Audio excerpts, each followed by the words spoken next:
Good evening, ladies and gentlemen, and welcome to episode 9 of the Dungeon Crawler Network podcast. And we have a special episode planned for you this evening.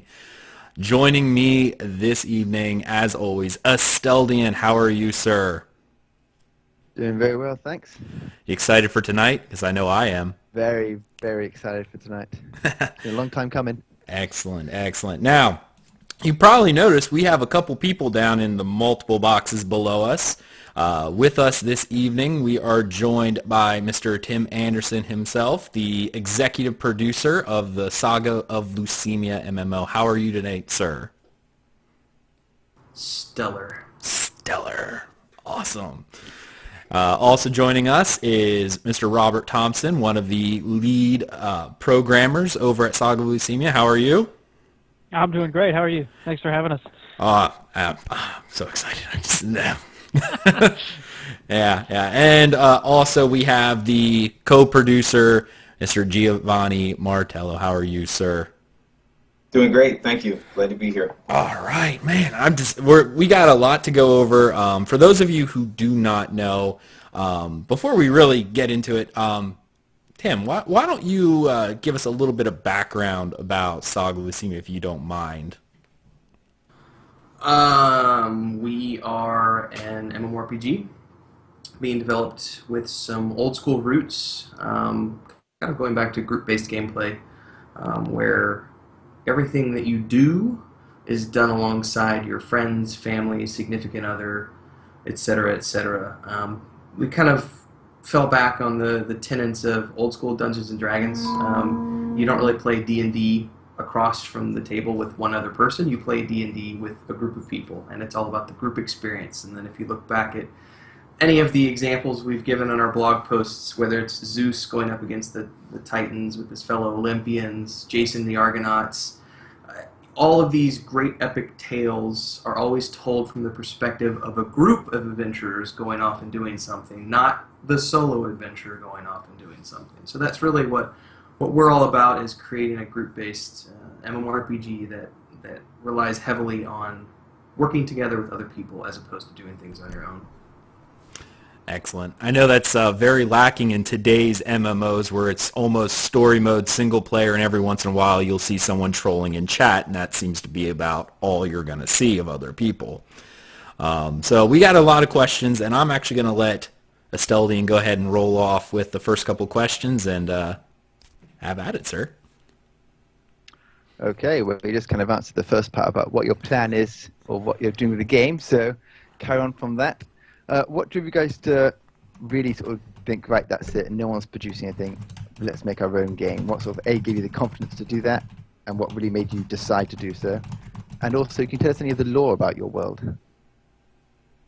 I'll let you lead on that, Gio, and then I'll follow up with the lore stuff.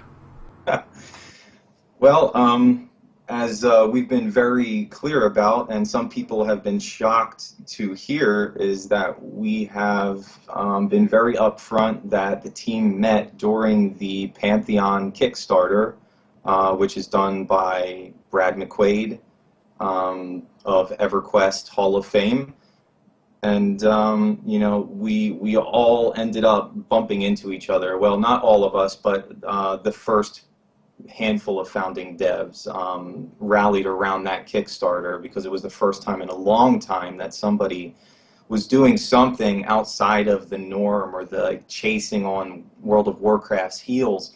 From the guy who brought us EverQuest and who brought us Vanguard, it was all these, the dreams of all of us gamers that were missing something these many years. So we got together there, and when they started to have the first little bit of trouble with their Kickstarter, they didn't meet their first goal.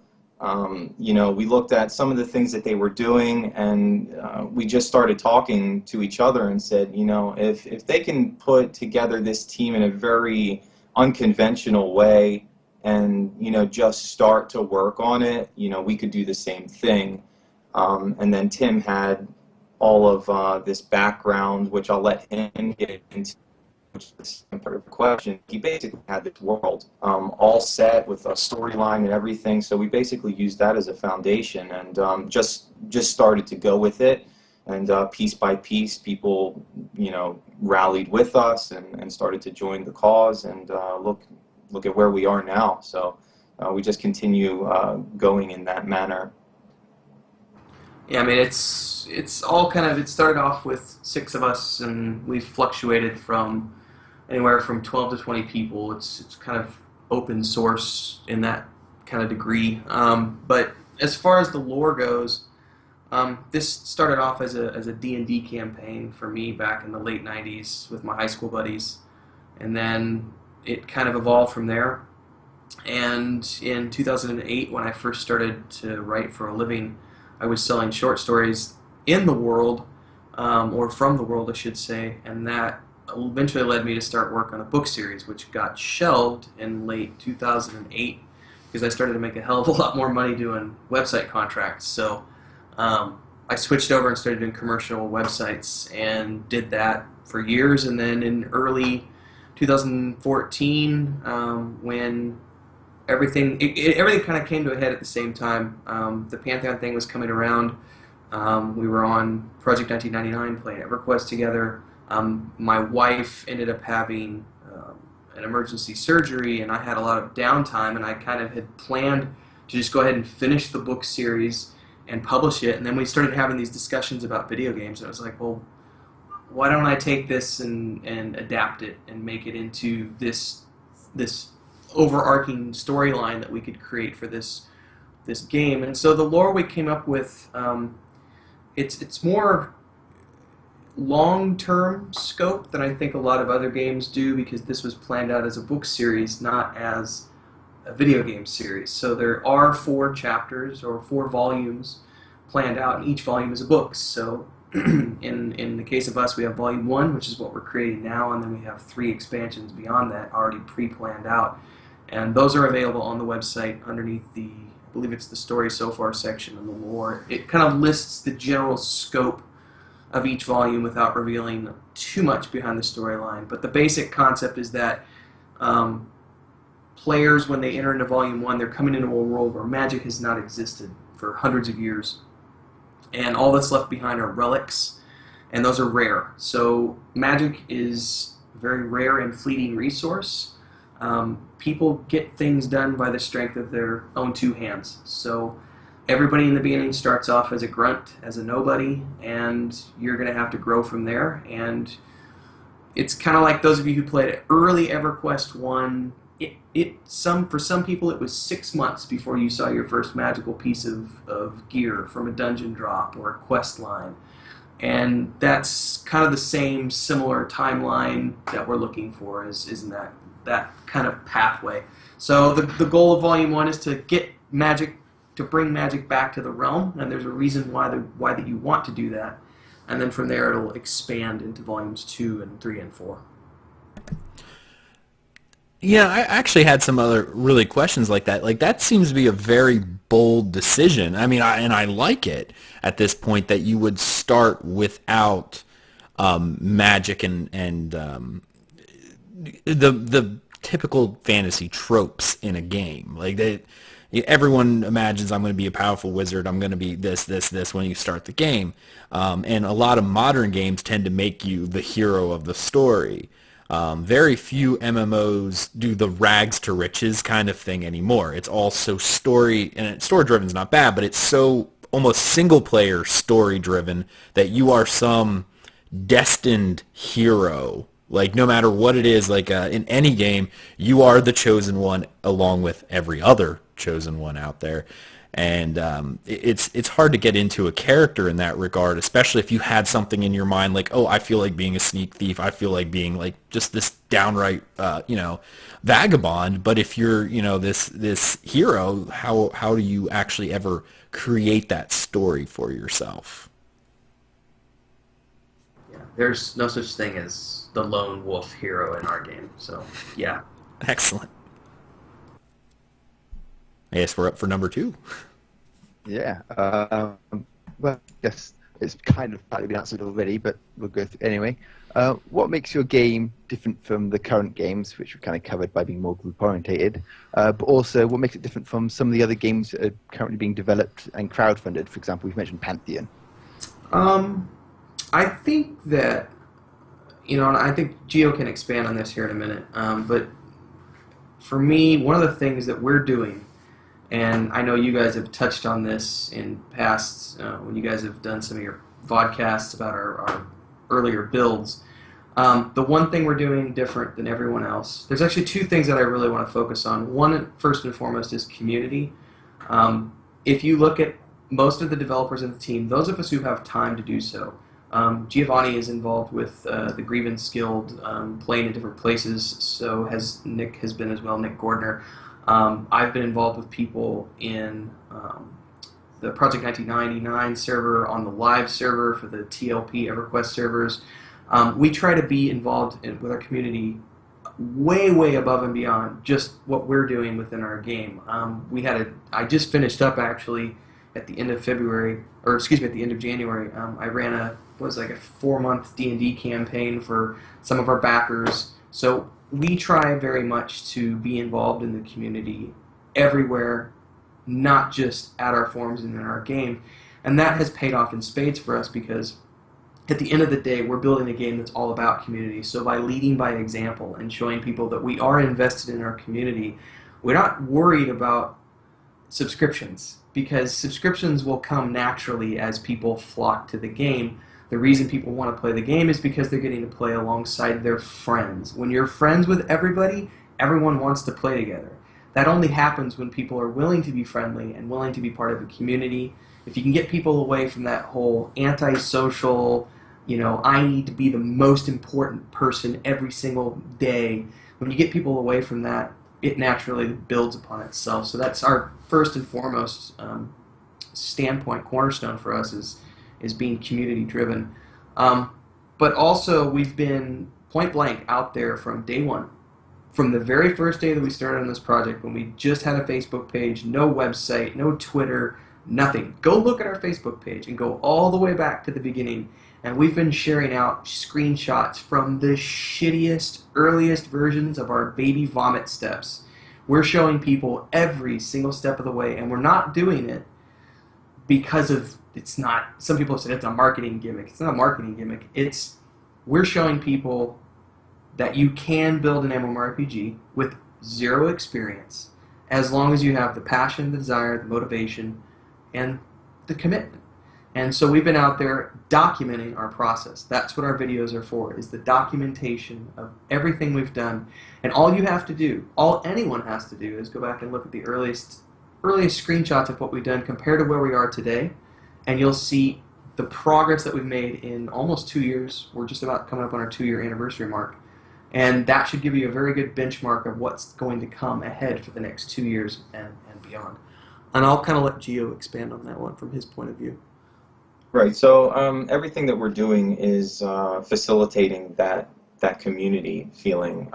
And more specifically, your question about what are we doing differently than some of the other games out there, because we're very happy to be a part of a handful of developers who are bringing out games regardless of what the naysayers say, regardless of what the general MMO population says. These developers are saying, there's a gap out there that hasn't been filled in some time. So let's take, our piece of that gap. And of the handful of games that I'm aware of out there who are working within that space, I think we're all doing something just a little bit differently. I don't think necessarily that we would be competitive with each other. It's either, you play a couple of them, you're only going to play one of them. Under no circumstances would we try and compete. We're actually going to be playing those games as well. So we're glad that some of them are coming out sooner. Richard Garriott's work, Brad McQuaid's work. I'm a backer of both of those games as well as some others. I'm waiting for those to come out. So when you compare our games, Richard Garriott, he has roots in Ultima Online. That was a very skill-based game, not really class-based, while Brad McQuaid comes from a very class-based type of game development, and you'll see that in Pantheon as well. So, we're doing things a little bit differently where, we still have roles that you'll fill, but, it's a very skill-based game where you're choosing groupings of skills that make up what your character is going to do for the life of the time that you play him or her. So, really, we're trying to not just say, hey, we really liked EverQuest, we're going to make EverQuest 2. We'll leave that to Brad because that's what he was good at, and that's what we want to see from him. We want to see that EverQuest vibe come back, and that's why we're excited about Pantheon. What we're trying to do is fill our own niche of, skill-based, group-based gameplay, not really limiting the player by all of these rigid confines, but giving them some tools to put together a character that they really like and that they can feel connected to, and just facilitating the ability to put people together and form groups and to move through content. I hope that answered the question. Oh, it answered it wonderfully. Yeah. I like how, as you guys said, I saw a lot of hands go up when we were talking about all these different indie MMOs that are out there, such as Pantheon, because I believe all of us are backers of that.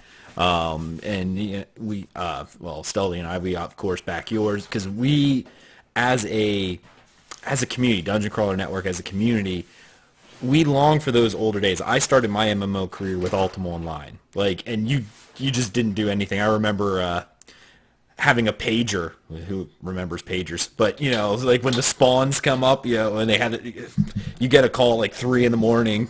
and going, hey, there's a spawn up. You got to get on. We got to get out there with our guild. Things like that. And it was a community that you formed together because you couldn't do anything by yourself. And I still talk with some of my Ultima Online friends, whereas I've been playing MMOs nonstop ever since, and some like my WoW friends and things like that, I don't talk to them anymore at all, because there wasn't as much of a need other than raids and whatnot. And as MMOs got more and more solo focused, there was less of a need to really form. Like, you might have had a few friends, hey, there's someone who's friendly in the guild, but there was really no reason to depend on them and no reason to build that relationship past the good morning all in guild chat message, and that was about it.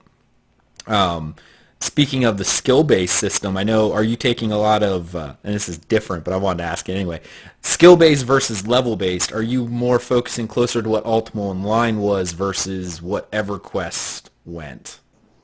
It's really, it takes things from Ultima Online, but it's really not the same, because what we're doing is as you know, we call it the mastery system. So in Ultima, you would choose 3 skills at the beginning. You'd say, well, I want, swordsmanship, I want shields, and I want anatomy or something like that. So you were limited right there, but then you would pick up other things. Say you wanted to go and start making clothing. You would go find an NPC and start throwing gold at them to learn those skills. So you were kind of picking up skills piecemeal in Ultima Online, and what we're doing is you're choosing groupings of skills called masteries at the beginning of our game, more along the lines of the closest thing I can think of is maybe like the way that ArcAge did their thing. You would pick a certain number of groupings of skills that would make up its own class. Not exactly like that, and there's actually a lot more skills per mastery than there are skills within the groups of ArcAge skills. But we've listed a lot of things on our online meetings, Mastery, the shows that I was running last year. You'd pick swordsmanship, acrobatics, martial arts, and you throw those things together, and then there's a ton of skills that you'll discover upon, find trainers for, within the confines of those masteries. So you pick a general idea, what do I want to do over the course of my character's life, and you'll find cool things, within those groupings of skills. Excellent. Asteldian. Yeah, next question. What engine are you building the game on? Unity. I'm gonna let there's reasons for this, pros and cons. For us, it's really been probably the easiest to get up and going. I know Robert can. I'm gonna let Robert get a chance to actually say something, get his baby face on air. He can tell you a little bit more about the Unity engine, Thank you, why Tim. we Thank went you. with it, what we're doing. Well, I can't necessarily say why we went with it because I wasn't there right at the inception. I came on board a little whiles after. But two main benefits I see from the Unity platform is A, it's very multi-platform friendly.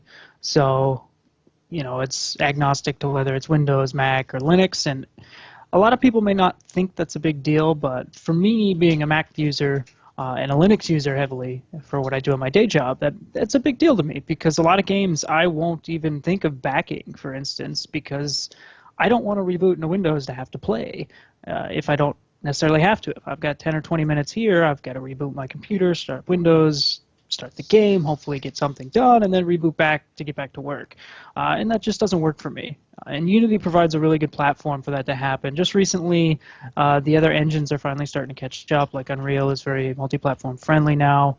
But other things on the technical aspect, like Unity has an editor for Linux, for example. So what we can do is we can do what's called continuous integration, which means we push a change set to our servers of the code, and we have a computer that's running Linux basically pull down that code. It can build the new servers and start them up, and they're actually running on Linux servers, and we can test them right away.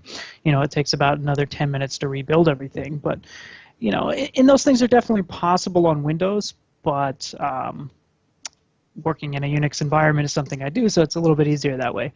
And we like to think it's a little bit more reliable and maybe secure as well. Another one of the beautiful things about Unity is its asset store, and that's probably a key reason why a lot of people use Unity, because it makes it very, very simple to purchase assets and get up and going as quick as possible. So, if I want to throw together a zone, I have, and I'm like, well, I'm not a 3D modeler, I'm a coder, but I want to toy around with making a zone, or I want to make this character walk so I can get an idea of how to program the animations. How am I going to get those animations to sync across the network? I need something, and I'm not going to go to Blender, design a model, and then rig it and weight it and then bring it into Unity and do all that. I can just buy one or get a free one and plop it down and start playing with it. So it's enabled us to have, like, Tim and some of the other people just get up to speed in world building. They can start making a zone. They can start putting down buildings. And whether those are the buildings that are actually going to stay there or not, it doesn't matter. This is somewhere where a building goes, and we can always go in with the art team at a later time because, let's be honest, building custom assets is a long process, and getting it to look right, and it's not something you do overnight.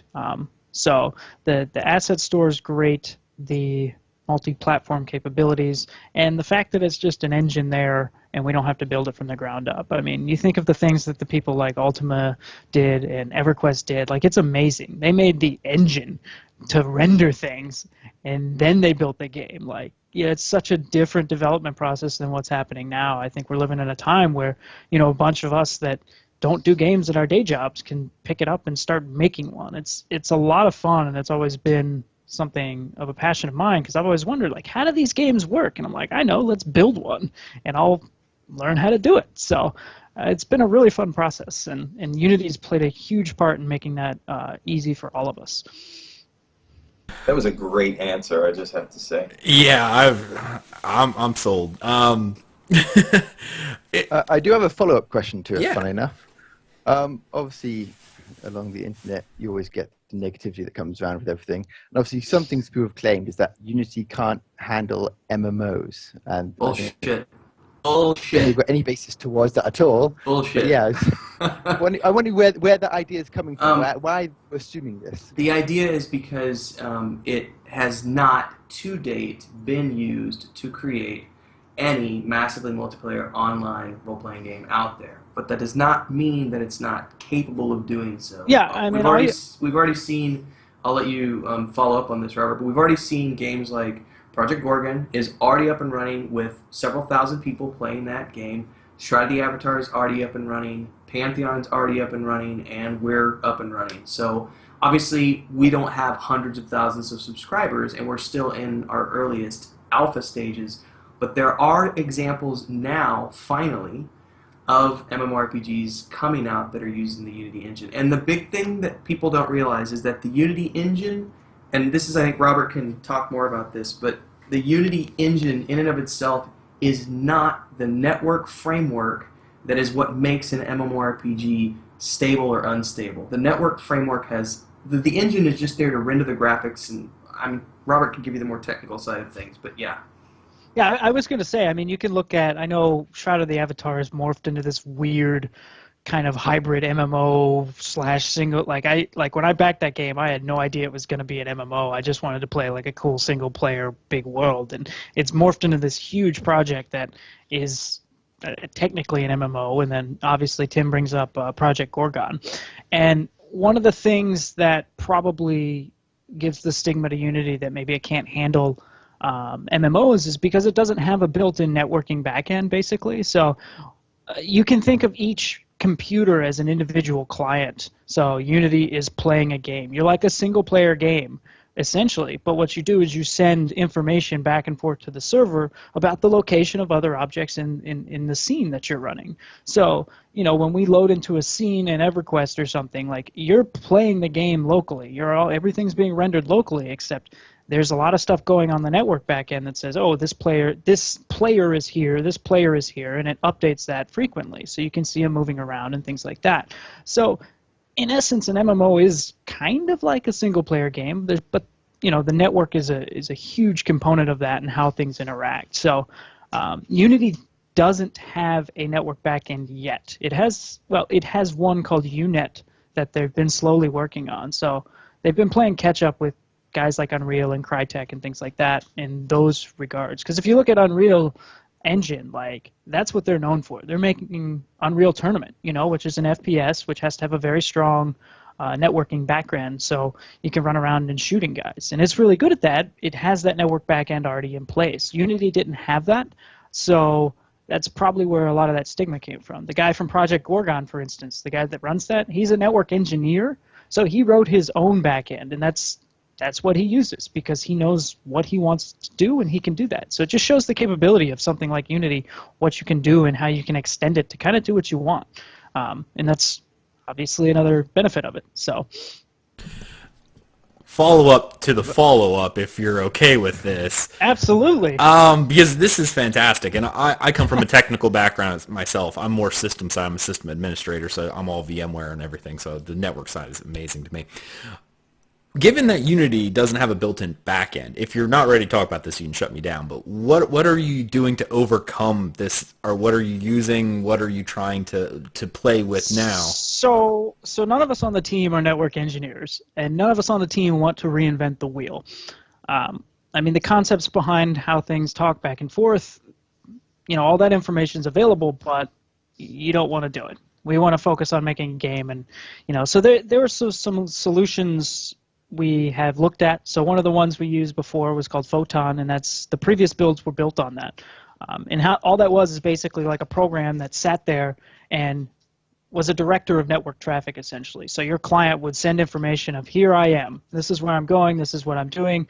The server would get that and give that information out to everyone else, and then all the clients would update. And that, you know, that's fine, but we got to a point where we were like, okay, well, now we want the server to be in charge of things, and we want the server to have artificial intelligence, you know, and we want monsters to run around. But that server, all it is a network communicator. It doesn't know about the geometry of the zone, for instance. So how are we going to tell it where the monsters walk if it doesn't know about the zone information? So that was one of the big hurdles. We were like, you know, and there's ways around that. There's ways that you build like a physics server is what they call it, that handles all that and the collisions and things like that. But we were like, Forge is already, or not Forge, but Photon's really hard to work with anyway. It's kind of a pain in the neck. So let's try some other things. So there's some other packages on the asset store that we found, and some other network solutions. So we did some investigating, and we made a choice, and we built some prototypes with them, and the one we have right now we're pretty happy with. It's fully open source, which means fully open source to buyers at least. So we have access to the source code, and we can make modifications as need be, bug fixes or new features and things like that. So it's been working out so far, and we're really anxious to get a bunch of people in so we can start testing its actual performance under load. Soon. Oh, Soon. Asteldian and I have been like gnawing on the walls waiting for the next test. So We've got a lot of great things in store for you. I mean, Yeah. I've been So working much on has changed. I've been working on a lot of just little things that I thought would be really cool. So I hopefully people take notice, and I'm really excited to share them with you. I think I sent a tweet out to Asteldian or a message on Google. One of the more recent videos you guys posted, just showing the shadows? Yes, the shadows. I sat there and watched it like a dozen That was times. me. That was you. That was me. I'm just sitting there. I'm like, dude, have you seen this? This is awesome. And I know some people are like, what? It's a shadow. But to me, looking at it, going, most games don't do this. They're just like, screw, forget that. It's too much work for too little out. But I'm one of those guys. One of the cool things you didn't see is there's atmospheric scattering, so different colors and sunrise and sunset. There's moons, goes through phases. Star maps. So I can navigate by the stars now. You could if you wanted to, yes. So there's a lot of really cool stuff we're putting in with that, and we're really excited working with different light maps and trying to get we changed the whole lighting so it should look a lot better and more realistic. We got some new packages to help our terrain shaders, so everything's going to hopefully pop out a little more. A lot of the textures that you guys saw on the walls, we've switched those over to the standard shaders in Unity, which do physically based lighting, so they're going to look more realistic, hopefully. There's a lot of just minor things that I've gone through and touched up in while we've been waiting for this or that to happen, and we're really excited to show some things. And I can tell you're kind of excited. Oh, I'm really excited. Oh. As I said, coming from a technical background, just like you guys, wishing that I could do this, I actually picked up a bunch of programming books, and I'm sitting there going, I'm going to start learning how to do all this. I'm digging my way through C++ and just trying to get my way through it. I would, yeah. So I have some strong feelings about C++, but we don't have to go into that. We might have to talk later. Yeah, absolutely. We'll have to talk later about programming, because that's something I personally want to get into. Oh, Python, just screw C++, go straight to Python. I'm not even joking. Do it. Yeah. You'll thank me later. Anyway, we can go on. Yeah, Asteldian, let's move on before we talk about programming all night. Right, yeah, back to the game stuff. So is this going to be a theme park sandbox or a kind of combo of both? I'd say 90% sandbox, maybe 10% theme park. The basic concept is we're giving you this massive world. You're going to get plopped down in it, in a starting city, and it's up to you what you do, where you go, which direction you head out, who you hang out with. Quests, because we're not using experience points or levels, it's just skills. There is no level progression, so there is skill progression, but how you choose to progress in those skills is up to you. The quest lines that are in the game, 100% optional, and there are many. There's the primary quest line, there's city quests and zone quests and dungeon quests. There are 0 quest hubs, however, because we're not doing quest grinds or leveling grinds. So if you decide to head north with 5 or 6 of your friends until you find something that you want to explore, do it. Go for it. That's what you want to do. You want to follow the city storyline for a given area. Go for it.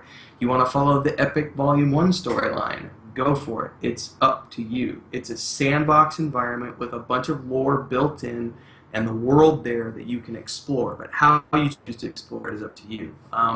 As far as the theme park elements go, a dungeon would be a good example, where if you go into the dungeon, if you choose to ignore the quest lines and just go through and dungeon grind with your friends, do that. However, if you want to follow the quest lines for that specific dungeon, there will definitely be a point A to point B to point C to point D progression, and the Volume 1 storyline is absolutely a object-oriented path from the very beginning of the game. We're hoping to give players 18 to 24 months of content with just Volume 1, and that will lead you from small group content to full-size group content to multiple group content to full-on raids.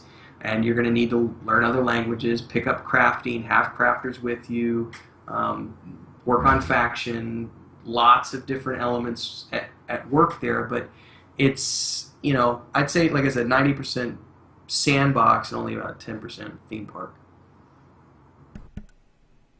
I do have questions there. When you're talking about faction and language and things like that, we're talking about in-game languages from that you will actually be able to pick up, learn from NPCs, or however you guys have planned to do it. There'll be ways to broaden your character more than just I'm now level 2. It's more of I want to be a scholar. I'm coming to this village. They speak whatever. And in order for me to accept quests, to work with these people, I need to find out how to speak their language to accept quests and read their dialogue, and whatever the case may be. Is that what you're referring to? Yes, and if you choose not to, you can blow past that place and go kill lions, tigers, and bears and never have a clue of what's going on within that zone because you didn't pay attention or you didn't take the time to dig into it and find out what's motivating these people to live here, what's going on with these people, etc. Okay. Right. We know there's going to be people who will have a group of friends and they're going to go and find the nearest dungeon and they're just going to go grind, just like you kind of did in EverQuest, set up a camp, grind it out, try to find some items. You hear a rumor from somebody else, oh, there's really good items over in this cave, and they migrate over to there and they just keep grinding for their items. They get geared out, they return to town, try to find trainers, and that's their game. That's emergent gameplay. They're basically creating their own storyline of their own characters' developments. But like Tim said, we're fans of faction grinding and kind of like key events, where you're working towards something and you have to do a little bit of investigation, maybe talk to your other players and say, I can't find out what to do here. Has anybody else done this? Oh, why don't you go check on the hill over there? There's something you might want to go and see. I'm lost. How do I get there? Is there a ranger in the zone that can come lead me to there? These are the things that we want to occur that not only take time but cause players to interact with each other instead of just going to a wiki and trying to find where it is. And there's no in-game map we haven't touched on here, but you're going to need to work together and create really your own style of gameplay, however you want that to be. I have random fond memories of sitting in a powwow in front of Felwith, learning the dragon language or whatever. I don't think it did me a damn bit of good in the game, but you did it it anyway. was fun. Yeah, Did the same things. I was about to say the Hours. same thing. I used to love doing that. We used to get together and learn the languages, but we used to be on the Throne of E server, so there was no common tongue. No common so tongue, if you didn't know Yes. someone's language, nice. you couldn't understand someone. So it did awesome. matter. It's awesome insulting people in Elvish. I mean, it's just, I love it. I do it on Project 99. I talk to other people when they come across. I'm like, oh, I know they know that language. I'm going to talk about these other trolls or whatever. That's fun. That's role-playing. It's I wonder why modern games got away with that. I even remember in early World of Warcraft, which we'll just mention that as being one of the games that opened up the MMO genre to multiple people. They had these languages. Not as bad, right? Yeah, no, they were great in the beginning. In That the was an beginning. awesome game. Up until Absolutely. well, I liked Wrath, but up until Wrath, they started getting away, making it more solo friendly. But they took away the languages. I remember sitting out in like Fellwood, farming and killing things and trying to get feathers to raise faction. Why? Because I wanted to.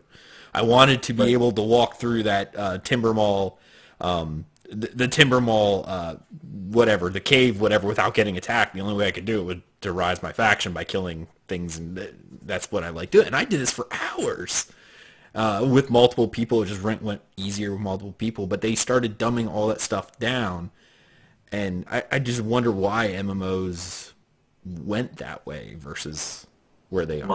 Money.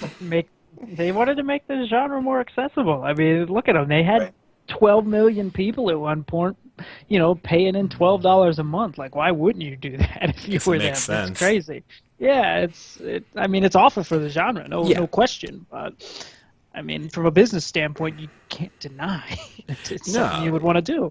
I do appreciate what World of Warcraft did for the genre to open it up, but at the same time, I also kind of hate them for what they did to the genre. it's hard not to feel a little elitist if you were around before it and then saw what it did. But yeah, I don't know if we need to get into all of that bitterness here. No, we'll move on. So wow, bitter. It's sad. I mean, one thing I can say positive about WoW that they've been consistent on is polish and how well their game ran It's on done multiple when platforms. it's done. Yeah, and it was absolutely. That game was amazing, and they picked the art style to not go out of date. Like, they did a fantastic job at that. So no smooth, the best UI. You were speaking about else. It was like, Well, speaking about smooth, the network, network we were talking about earlier, network response. Almost any other game you played just did not have that. You hit a key and wow, your character did it. It was just so smooth. Like their programming, especially at the beginning, was something that saved them and made it so much better. Even when you went to other games, you'd be like, I don't know what it is. Something just doesn't feel right. I'm hitting keys and I just feel like there's a delay. They were spot on with their... That was Warhammer Online, had a really, really bad launch with things like that, with the skills like waiting 3 seconds to delay, and then the bar finishes, but then the animation is still going, and then the damage hits, and then the fireball comes out, and it's just like... Well, speaking of which, don't judge us too harshly, because the things I've been working on lately, the animations are not quite syncing up. And You'll get there. You'll get just there. Put that out there, yeah. You'll We're get also there. not launching next week. So yeah, you got time. All right, Asteldian. Right, yeah, okay. How do you plan on rolling out the volumes, or the expansions, whichever you want to call them, or DLCs is the common term these days, I guess? Is it going to be time locked? Is it going to be time locked, or are the players going to sort of have to complete things to have? No, we're doing a very traditional. Like I said in the beginning, this is already planned out for 4 volumes, so we have a rough timeline. We'll launch Volume 1, 2 years after that is Volume 2, 2 years after that is Volume 3, 2 years after that is Volume 4. We don't have any plans beyond Volume 4 at this point. We'll wait and see how the game performs. And then if we've still got people kicking around 8 or 10 years down the road, then we'll look at doing something beyond that. But that's a very easy one to answer. Sure. And you'll be able to tell that fairly, if you're 5 years in looking at and you have a good, healthy player base, you'll be able to go, maybe we should start planning the next bit. Right. Now, but we've at least got, there's 8 to 10 years worth of content already on the table, so Sure. we've got plenty to keep us going for quite a while. One question I do have, this actually goes back to your lore, and how these expansions, when you start out, I guess, based on the lore, everyone is going to be a human race from the Lucimian race, correct? Am I right on that one? Well, they're all humans, but yeah, Lucimians. Yeah, well, I knew there were multiple humans. That's why I was trying to Well, I refer. mean, in the beginning, originally I said that Volume 3 would be when we introduced the Islanders, but I've kind of taken a step back from that and said that maybe we'll be able to go ahead and have Islanders in Volume 1 because they're humans. It's just that we're not going to actually be touching on the islands until Volume 3. So. Sure. Yeah, I mean, there's a bunch of different cities where humans live, and we would think that they would be kind of racially different, different parts of the world, and, we'll have to see what we can actually do and what our resources allow, but I would like, different factions, different kind of races of humans. Oh, yeah, I mean... one of my favorite games in all time, Elder Scrolls in general, they're mostly humans and elves, but there's like 6 races of humans. Right. Just they all have a common ancestry somewhere back, if you go back into the lore. But as they branch out based on cultural and geographical locations, their culture, physical attributes over ages changes. But the question that really springs up is when you bring more races in, you are making this game very hardcore. We'll say hardcore. Like you're going to put a lot of time into characters. If you have people who want to play a type of race, let's just say whatever your more fantasy type races are you going to make people re-roll, or are you going to offer a way of them swapping, or nope, re-roll? Okay. Yep, start fresh. We'll need to start fresh. It's going to be whole new areas for those races within some of the other areas that you've already been. Other options will open up, and you're going to see them in a whole new light from the eyes of those characters. If we let people, transmogrify themselves like World of Warcraft does, I mean, that's just no fun to us. And Sure. For the I low think it would price spoil the whole. all the work that we're going to do. We want you to see it from the beginning to the end. For the low price of $29.99. Right. We'll do Wow. server Game transfers. shop. We can give you a new character at level 90. Right. Just buy the expansion. You can have an elf. There's tears just forming in my eyes right now with that comment. Just absolute crushed at the moment.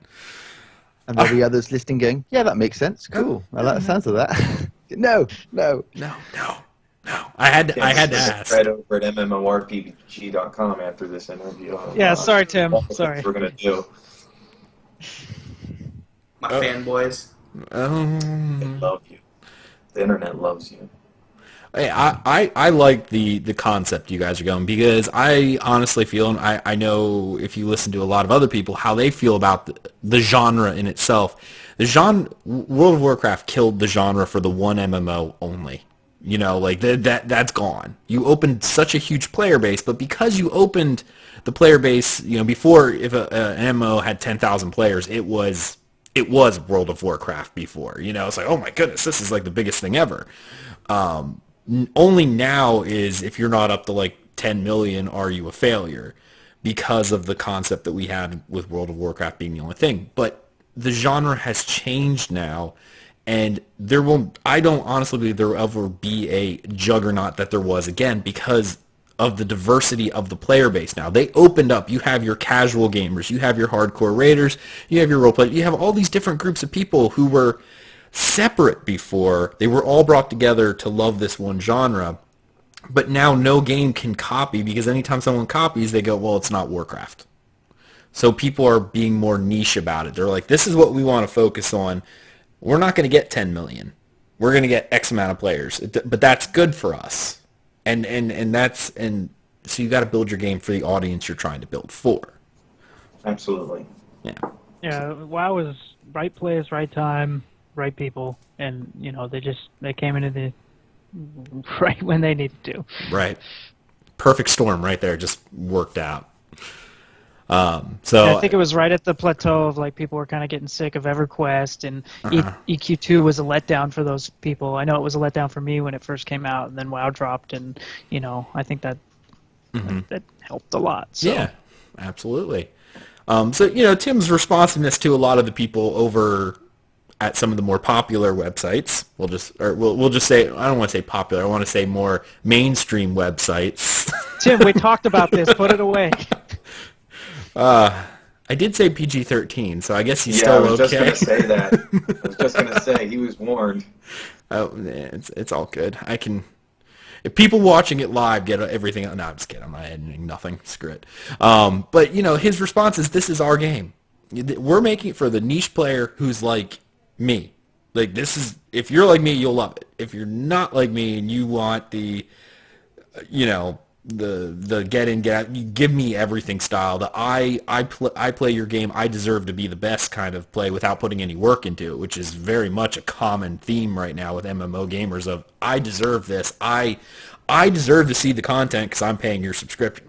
Well, did you work for it? No. Well, I just want to be able to see it. Well, no. We may have rethought our stance initially if we didn't have this outpouring of people were like, finally, somebody is doing this. Thank you. I mean, once we saw that outpouring just from Tim and I posting our ideas online, and people were like, yes, you should totally do this. Put up some Indiegogo so that we can give you money. And we're like, okay, you know, so... You know, that's why we've continued to stay that course.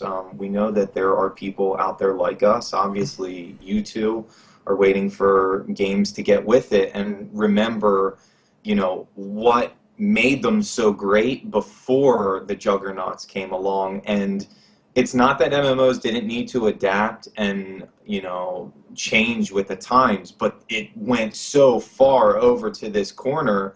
You know, we need to bring it back a little bit, and like you said, there's room now to cater into specializations, and everybody should be able to thrive within that pool of players because it's so large now. You know, so we just want a little chunk of those players, you know, who miss the way things used to be, and we'll do it in a very modern way. So that's really what we're focusing on. Absolutely. It's one of the reasons why Asteldian and I are so gung-ho for your project, for Brad McQuaid's Pantheon project. These indie MMOs that want to bring back that old feeling, the feeling that I can make friends with people and have lasting friendships with people because I needed them over, not for one dungeon run where we don't even talk, but months. Right. Yeah, and that's a big thing, lasting friendships. People you're going to play with, we're not looking for people who are only going to play the game for 2 or 3 months. We're looking for the people who are going to play this game for 6 years, 8 years. Because I played EverQuest 1 for 7 years. The only reason I ever went away from EverQuest 1 is because it started to evolve away from the original vision, and EverQuest 2 came along, and I was like, well, I'll go try this new game that company is producing. But, yeah, sorry, I don't want to ramble. Yeah, let's move on with some questions. We've gone like an hour, and we're like 5 questions in. Yeah, okay, I got one here. So since we touched on sandboxes earlier, let's talk about some of that theme park content. What kind of encounters you guys planning on doing? Are we talking sort of World of Warcraft instant raiding, instant dungeoning, or more of the open world content like EverQuest 1, or even how Guild Wars or Rift did with those sort of world boss events? The easiest way I can answer this question is it's open world for the most part.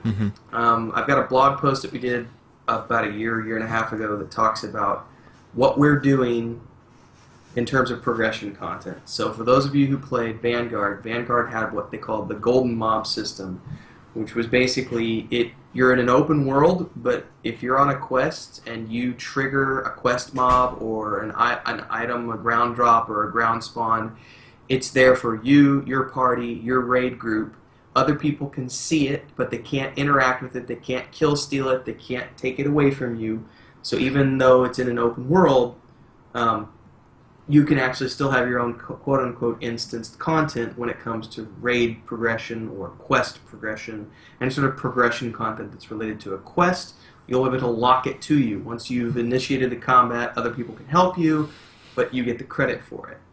That being said, there will be open world boss mobs that have nothing to do with progression, and those will be free for all for the players who want to go out there and the Griffin in the Commonwealth. Yeah, wave their EPing around and say, we got there first, world first, yeah, go us. We'll have that out there for those types of players, but quest-related content will always be flagged for the group that's on it. That's kind of the easiest way to answer that question. All dungeons are going to be open world dungeons. We may do some it's not shards, but we may do some overflow. So if there's 300 people in a zone and we decide to do it that way, we'll open up another quote-unquote instance of that zone for the other, the overflow of players to go to. But for the general world stuff, you'll never have any sort of private instances.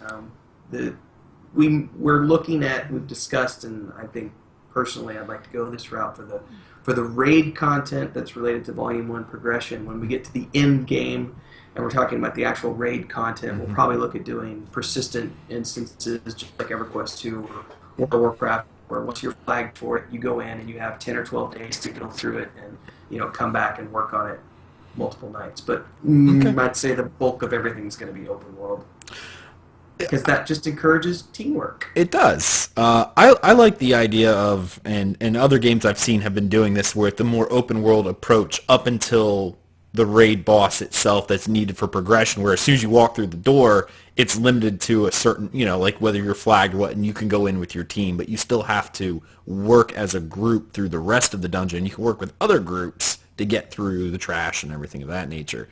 That seems to be a pretty common trend as well, coming forward, trying to mix a little bit of the old school with the modern without going too far either way. That's what I'm seeing anyway. All right, let's keep rolling, I guess. Okay, the next one's fairly easy. We already know the answer, but just to make it clear. What kind of PvP is there going to be in the game? Open world, full loot. 100%. All kinds of PvP. I think I saw a video on your site once about just crazy PvP.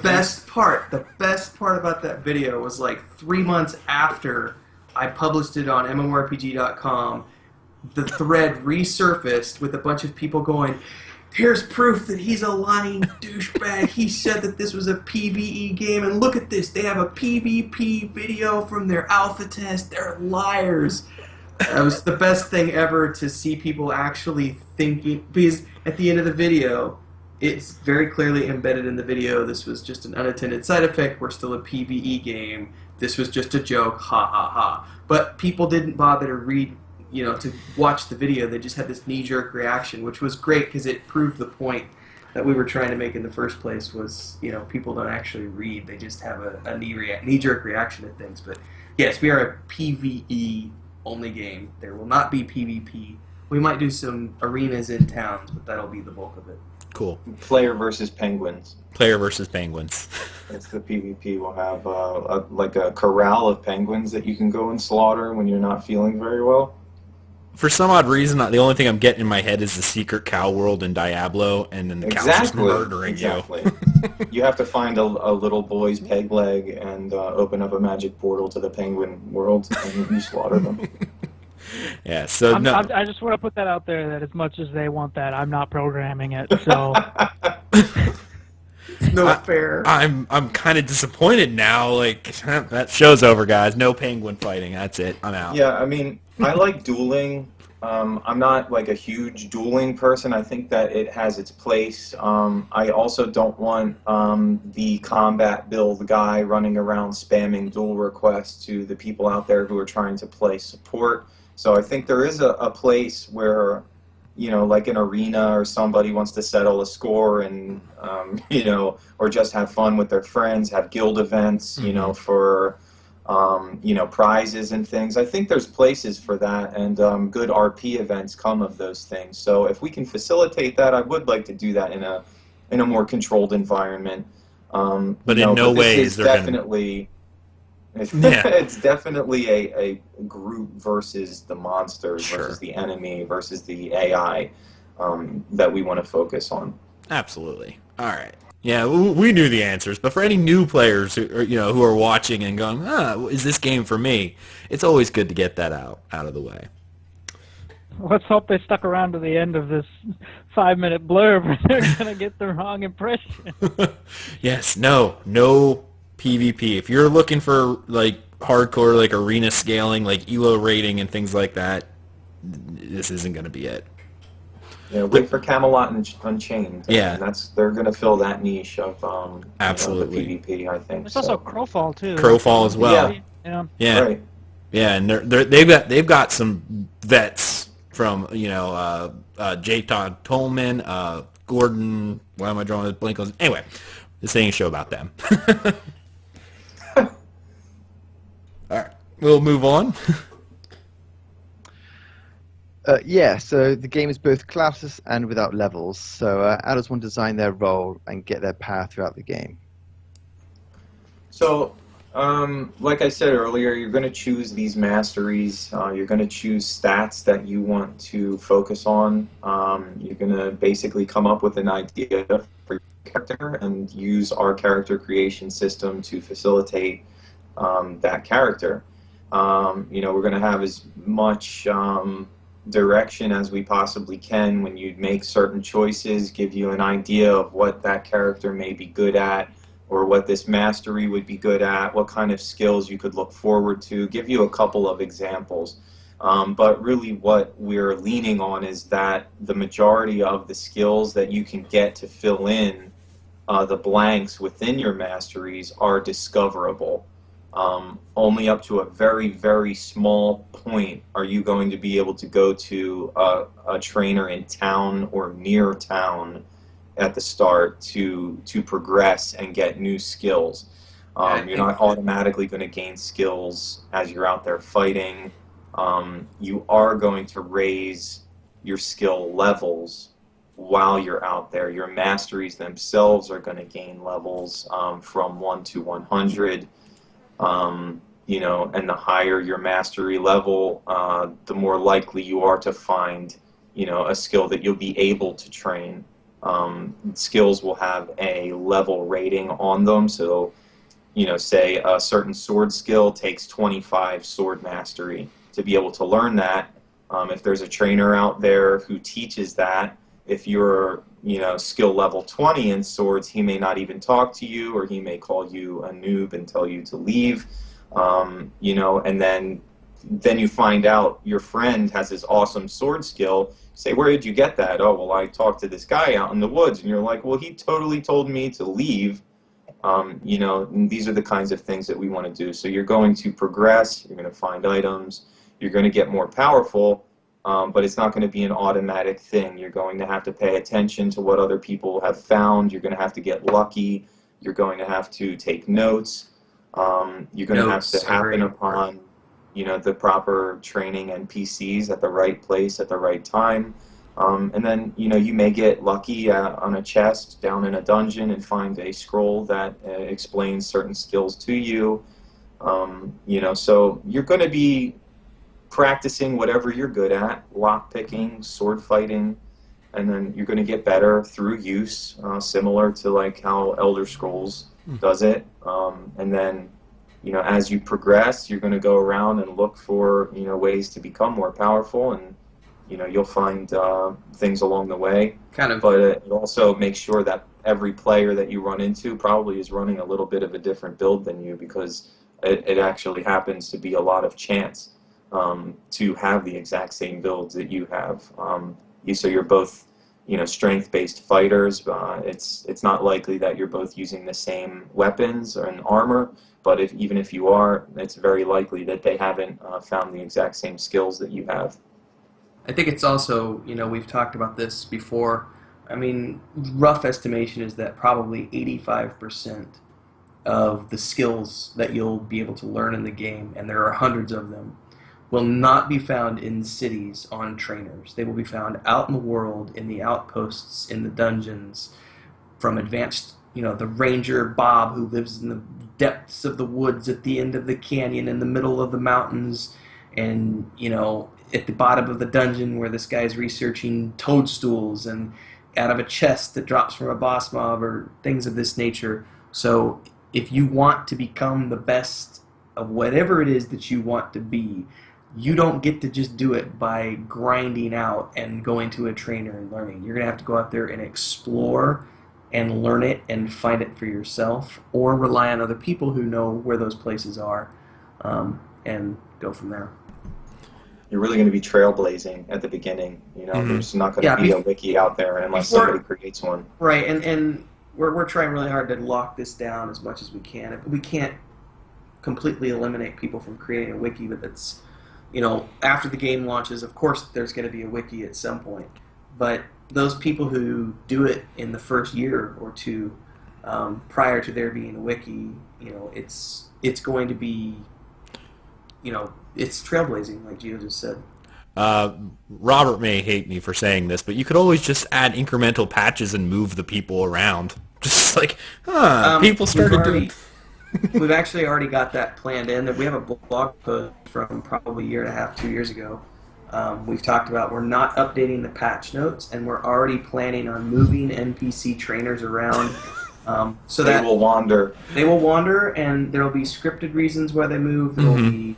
We might manually move them. We might do a world event where we change things around, and you're not going to know because we're not going to tell you in the patch notes. So even if there is a wiki, player A says, hey, I found Ranger Bob here in the woods over here at the Mountains of Mist, and player B goes and goes, screw you, man, there was nobody there. And it's like, well, if you paid attention, Ranger Bob left a note that said, hey, I'm going over here to check out this wyvern threat. And so you got to figure out, where did he go? How do I find where he went and explore and find out where he is? But then he might move again 3 months down the road, and so player A and player B give him information to the wiki, and player C comes along and he's like, screw you both, he's not where you said he was. So we're already planning on doing that, yeah. Oh, you just made my night. That's going to be all. No, there's a blog post. I don't remember what the name of that blog post is called. It did make my night, but... Well, yeah, you just got here. Great, now I got more work to do. Well, I'm hoping that, and this goes along with spawning creatures as well. I'm really hoping we can find some way to more organically bring creatures into, like a dungeon, for instance, like, because it doesn't really take you out of it. You're playing a game, but it'd be cool if they like spawned in some other room and like walked out of this crevice that you can't go in or something, or drop from the ceiling as a new spawn, like not like reinforcements or anything like that, but like, oh, the timer's up or whatever, and boom, he comes out of the ceiling because he's pissed at you or whatever. And I think it'd be cool to find some organic method to bring those creatures into the world, crawling out of the floor or whatever, rather than just Well, it does. And prior to the show, Tim and I, we were talking about Lord of the Rings. It's kind of like that scene when they were in Moria and Pippin knocks the thing through, and all of a sudden you hear it, and all the orcs start running up.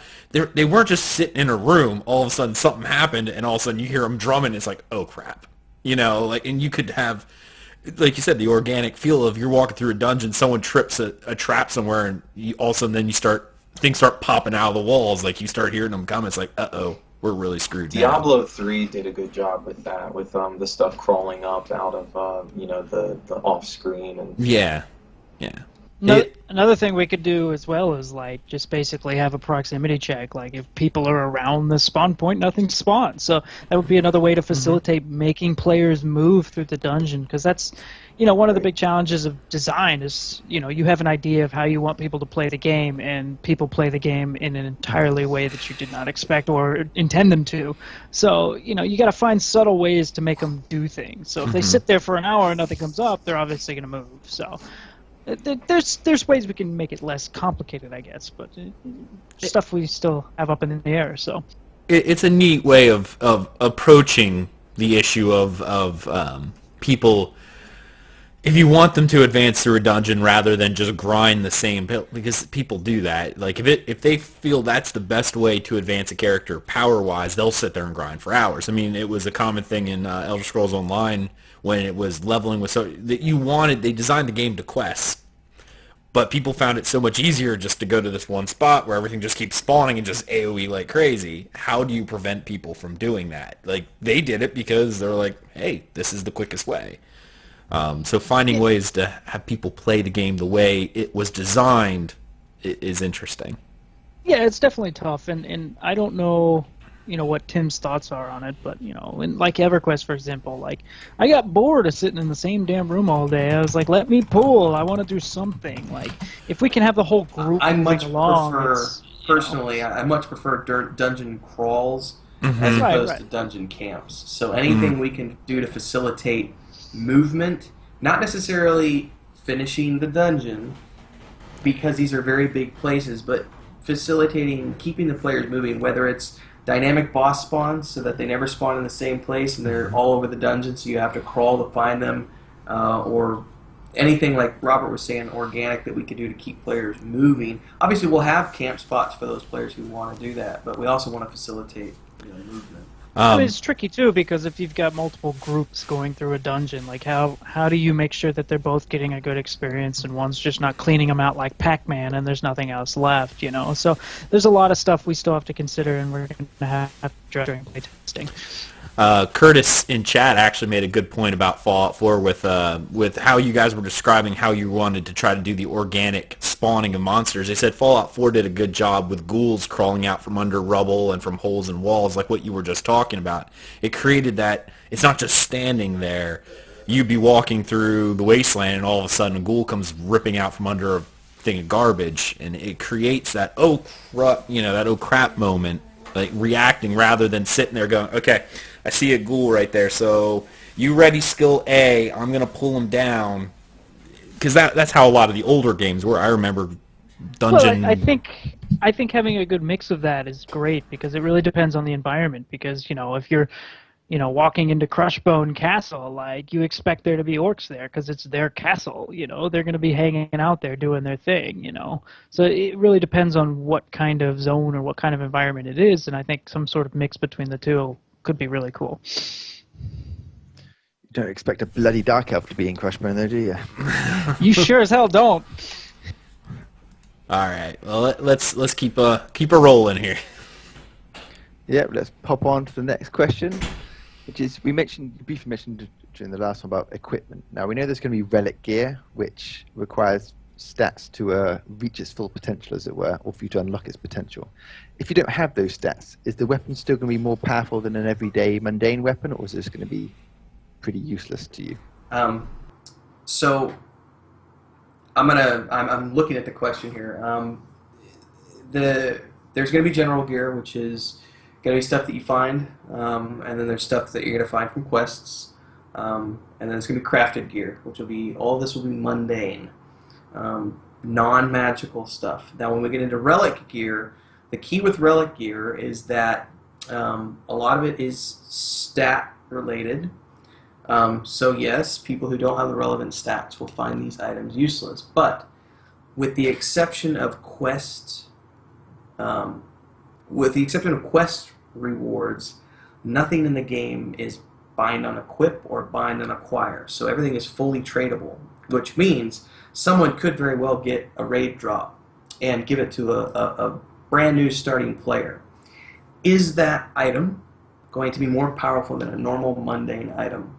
Yes and no. It's a relic weapon. It's a raid drop relic weapon. But the level 1, and I'm using the word level very loosely here because we're not using a level-based system, he has no skills. He has no abilities. So therefore he cannot tap into the relic power of that item because he doesn't know how to deal with relics or magic or anything of that nature because he hasn't spent the time building up his skills to know how to use that weapon. So in his hands, it's nothing more than a regular sword that's of a special metal, so it's maybe a little sharper and it might do a couple extra points of damage compared to a rusty weapon. But other than that, it's just an inert piece of metal in his hands because he doesn't have the skills to use it. Now, if he holds on to it and goes out there and explores for the next 8 months, he's going to find that weapon or that breastplate growing with him and having abilities that start to unlock as he gets more powerful himself. The weapon will become more powerful. And before anybody has a conniption out there, we've said before that we are taking into account there's basically 2 different styles. Styles is not the right word, but you're either going to be somebody who has relic mastery and spends your character's life collecting, using, identifying, building up the relic items, relic weapons, relic armor. That's going to be something you do. Those guys are going to be closest to like a mage build, but the amount of relic weapons and armor out there are not just going to be for cloth-wearing, magey, scholarly types. Something like Tim said, the relic sword that drops from a raid boss may not require relic mastery to use the benefits of, but it may very well require a higher sword mastery.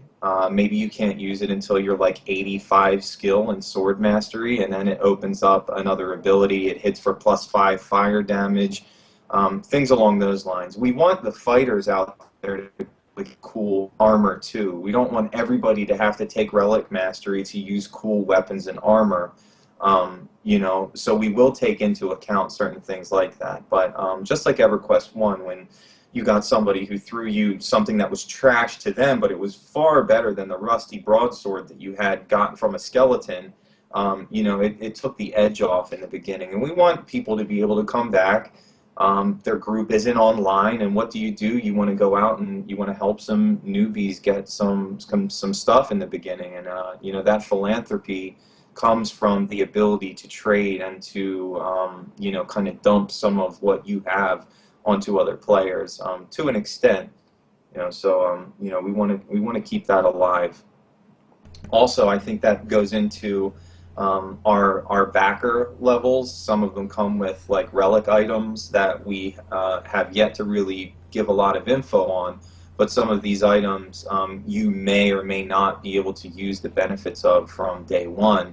It'd be something that you grow into as you build your character. That's a very good point, because we have had a couple of people who say, well, you guys have said that you're not pay to win, but you're allowing people to buy relic weapons from your pre-order store. And it's like, well, you obviously don't understand what we're doing and how we're doing it, because that relic weapon, even though the character has it, Sorry, I got to remember to turn because my camera's over here. Um, You're even just hard at though, work at the game. That's all. yeah, I'm working while I'm listening. Um, even though we're giving those players the weapons, they're not going to be able to tap into it from the very beginning. It's going to be something like the starter relic weapons. We don't have an exact math on this yet, but the starter relic weapons and boots that players get from the first couple of tiers are things that you'll probably grow into over a period of 3 to 4 months, and then you'll start replacing it with stuff you find in a dungeon. It might be 6 to 8 months, as opposed to the set that we're giving away, I think, with the elite tier, which is where you come in and you help to design the set with our developers. That's a much higher tier. I think that's set at like $750. That's an actual dungeon level set that you would design, and that's something you would probably grow into over a period of 12 months of gameplay. So there's, it's not going to give you instant benefits from day one. You're not going to have any advantage over someone who didn't back at that level, because in the hands of a level 1 person, it's a mundane item because you don't have the skills to use it. You still have to go out there and adventure and grind up your skills. And over the course of time, I would imagine, since it's not useful for the person who did have that and is backing the game, a normal player who come in over the course of the same amount of months would, I would imagine, by running dungeons and stuff, find gear of similar level. Exactly. Or through quest rewards or so on and so forth, absolutely. A follow-up question to this one, because you were talking about no bind on equip, nothing like that. How are you guys going to deal with, I'm going to throw a term out here, it might not even be a proper term, but item creep, the fact of making there you go, that's the word I'm looking for, making items so abundant that no one ever needs them. That won't happen. We've talked in the past, we're going to have some items, some spells are going to be so rare that maybe only one person ever has it. Teleportation is one of those things we've talked about because we don't have fast travel. Teleportation is a very rare and very, very powerful magic. That's going to be something where it might just be one person. And we do have some stuff planned with an apprentice system where players can teach abilities to other people. But if that one person decides to hoard that ability for themselves, he might be the only person on the server who can teleport. So he becomes a god among men because everybody else has to walk around, and he's hoarding that for himself. Whereas somebody else, on a different server might decide that they want to create a teleportation guild, a taxi guild, and so they teach that ability to other players. So, I mean, it's, when it comes to items, we don't want things to be... Here's the other thing that we're doing. We're not doing any sort of persistent generation of items. Everything that we're designing for the boss mobs is going to be designed from scratch, basically, from hand. And it's going to take us some extra time, but by doing that, we can ensure that there's a lot of unique items in the game. And then the ones that are really unique will have a very, rare chance of dropping. So some items will be more common than others, but I long term, over the course of, say, I can't anticipate over 10 years, you might come up with a server that's got, 500 of this one item, and so it becomes kind of, generic. But hopefully, you also have to remember that there's going to be durability that we're working with, and you're going to need people who will be able to repair items and armor. I imagine that at some point, your one sword is wearing down, you either swap to another one, or maybe there's a person you're with who can break down that leftover sword that's damaged into some type of a material that can go towards repairing another sword. So it turns into its own kind of currency. And there's also the fact that relic items do not have unlimited charges. So there will be finite uses on these things. So let's say you find a cool staff with, it actually allows you to heal in combat, which traditionally we don't allow because there's no magic in this game. So how do you heal? Well, there's potions and things that you can do to help regain hit points during combat scenarios, but most of the healing is going to be done outside of combat, between combat sessions. So when you get your hands on a healing wand or a healing staff, you become a badass healer. But it's only got 50 charges. So you've really got to. That's it's a very important piece of gear that you really need to hold on to for those oh crap scenarios. So there's ways that we can kind of ensure that things don't necessarily stay in the environment for too long. And I mean, you see that on Project 99 too.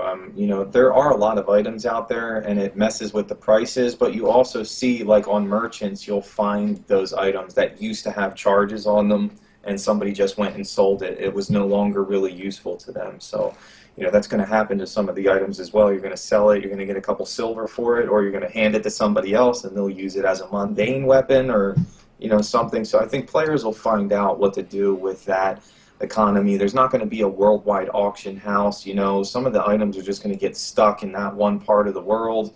So I think it's something that we'll have to monitor and, find ways around. But, for the reasons we've mentioned, I don't think it's going to be too much of a problem.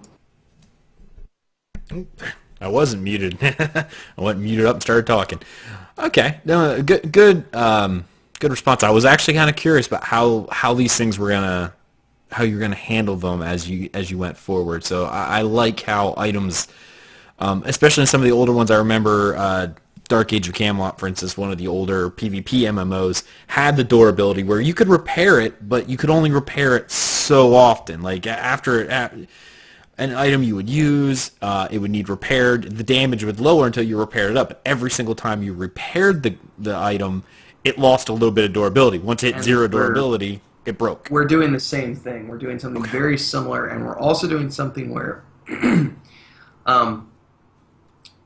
there comes a certain point with items where it can no longer be repaired by someone, a generic NPC in town. And NPCs in town can only repair it to a certain level, basically. So at some point, you're going to have to rely on other players. Excuse me.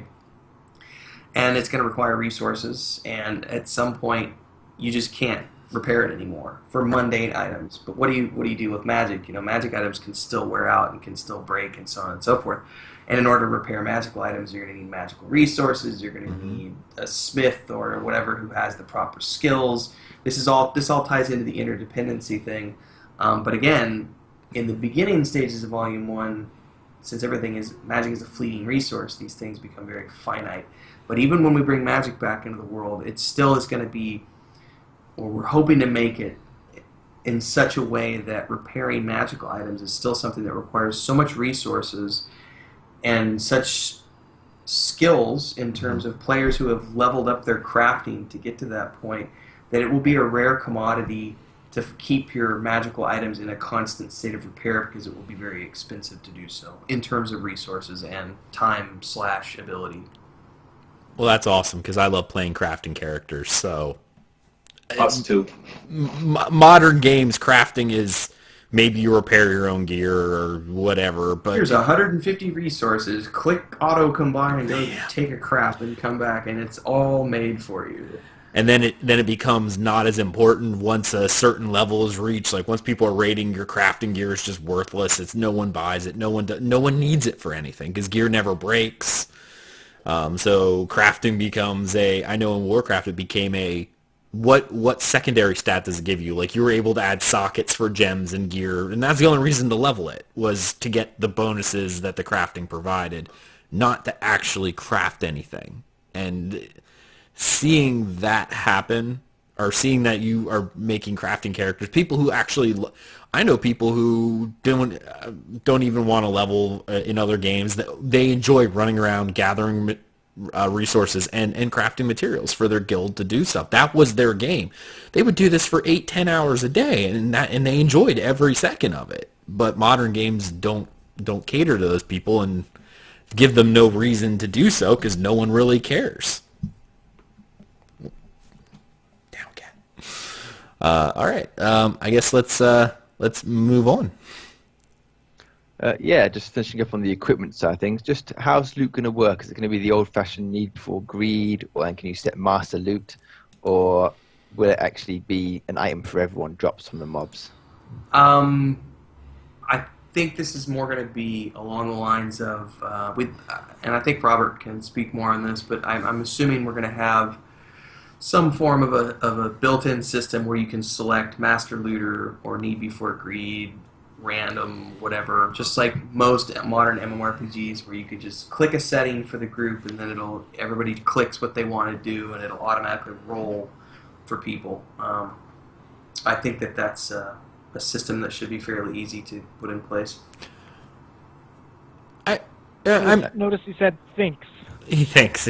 I'm not a programmer, that's why I use those words. He thinks. The big question, we'll speak on that one way or the other, but I'm kind of curious what your guys' thoughts are, and I guess this is a little bit more of a meta thought, but in a game that's so dependent upon other players, the ninja looter type people, like, do you guys feel like a system like this is even necessary in your game with how community driven it needs to be? If I go in, I'm running with a group with you guys, something drops, I pick it up and log off. You guys are never going to group with me again, and it's going to get around that Aggelos is a ninja looter.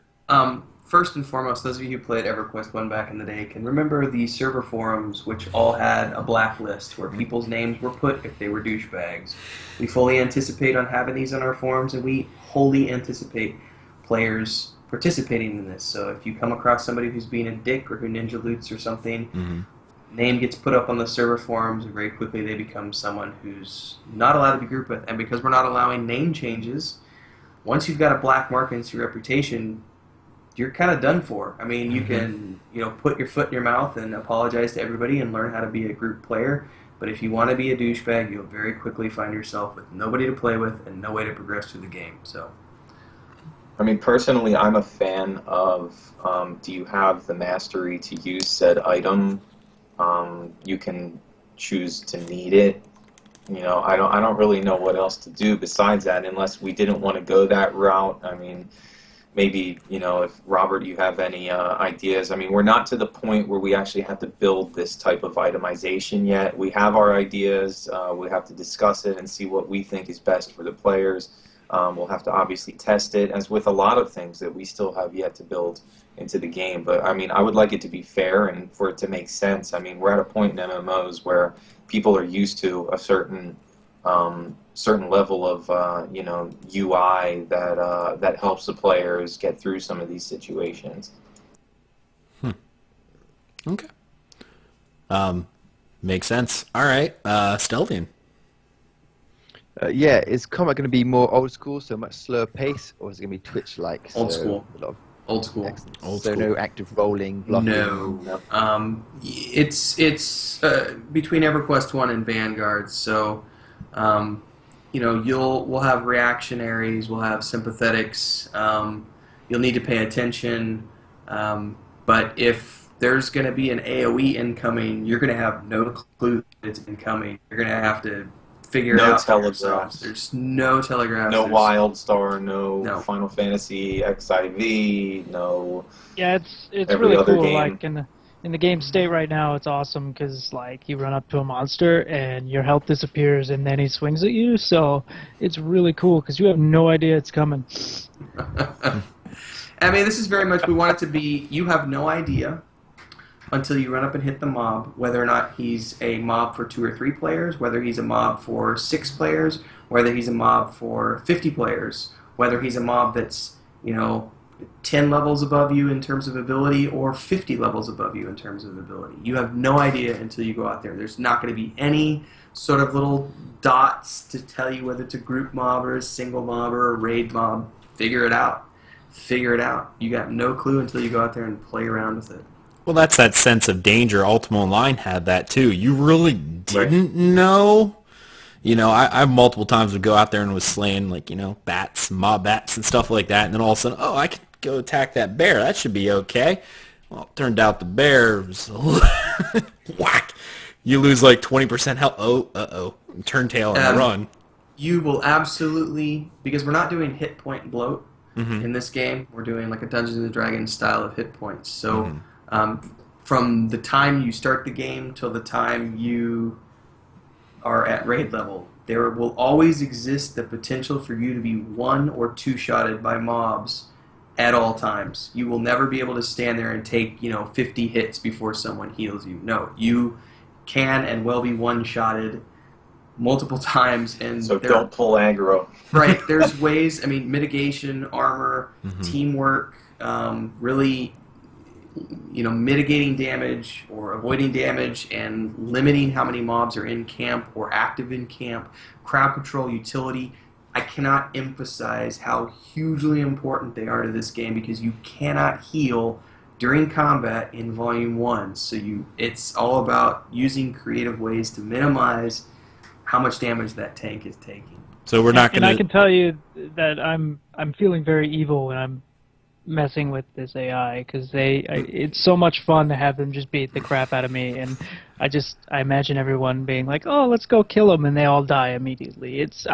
I could be one of those evil devs, and I apologize in advance for that. I like Well, it. the monsters are stacked against the players, which is something we do to prevent people from trying to solo. There's just no chance for you to solo unless you are like so powerful and you're down in like the starting zone killing a pig or something. Maybe you can solo that, but at that point, there's really, why would you even do that? So the monsters are always going to be more powerful than a single person, most likely more powerful than 2 or 3 people. And right now, Robert is playing around with the monster AI, and they are scary. So we'd like it to be that way when somebody's like, there's somebody chasing us, and you can only sprint for so long, and then he catches up and he takes down 2 of your buddies, and you just make it to the zone. Those are the things that we remember from EverQuest. We want to make memories through failure. Train! Right, those exist. It's totally a train game. Nice. All right. Okay, the next one's kind of got a few questions in one. The plan is to have a limited skill bar, I believe. So is there also going to be a separate sort of non-combat bar for your extra skills like foraging, etc.? Also, can you save bar loadouts so that if you're like the main tank normally, but your friend's along, he's going to tank, can you, rather than have to swap your skills out individually, can you just sort of click a button and put your pre-made 8 skill bars outside of combat, of course, not during combat, but so you just sort of do a quick swap? I would say the easiest answer is yes to all of those. Okay. Like WildStar has the action sets that you would swap between, or like Guild Wars 1, where you would pick what was it, 9 It was skills. 8. It was 8 skills. Right. Yeah. And in a different situation, you might want to swap a few of those out. I like the idea of having, you think of them as like a deck of cards. You have your off-tank build, you have your full-on DPS build, you have your DPS/utility build, because there are quite a lot of skills that you're going to acquire. Some of them are, going to swap out because you've got a more powerful one that you're going to want to use. Some of them only have a certain amount of utility in certain situations.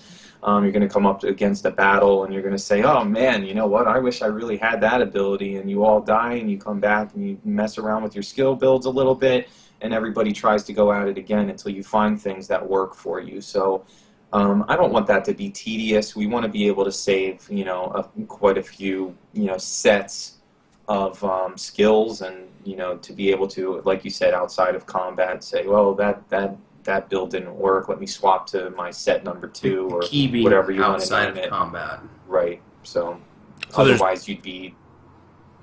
Go ahead. Oh, I was going to say, it's more, like you said, with the deck of cards, even modern card games like Hearthstone stuff, like you can pre-build a deck that you think you're going to go up against, whether it's an aggro rush deck or, a defender deck or something like that. So when you're going into the situation, you're working out with your group, going, okay, so you're the main tank, okay, but you need heavy mitigation for this. This isn't, you can't off-tank this. This is heavy mitigation, whereas you're going to need to drop your DPS and go more hybrid CC support kind of deal for this particular fight. Is that what you're kind of looking at?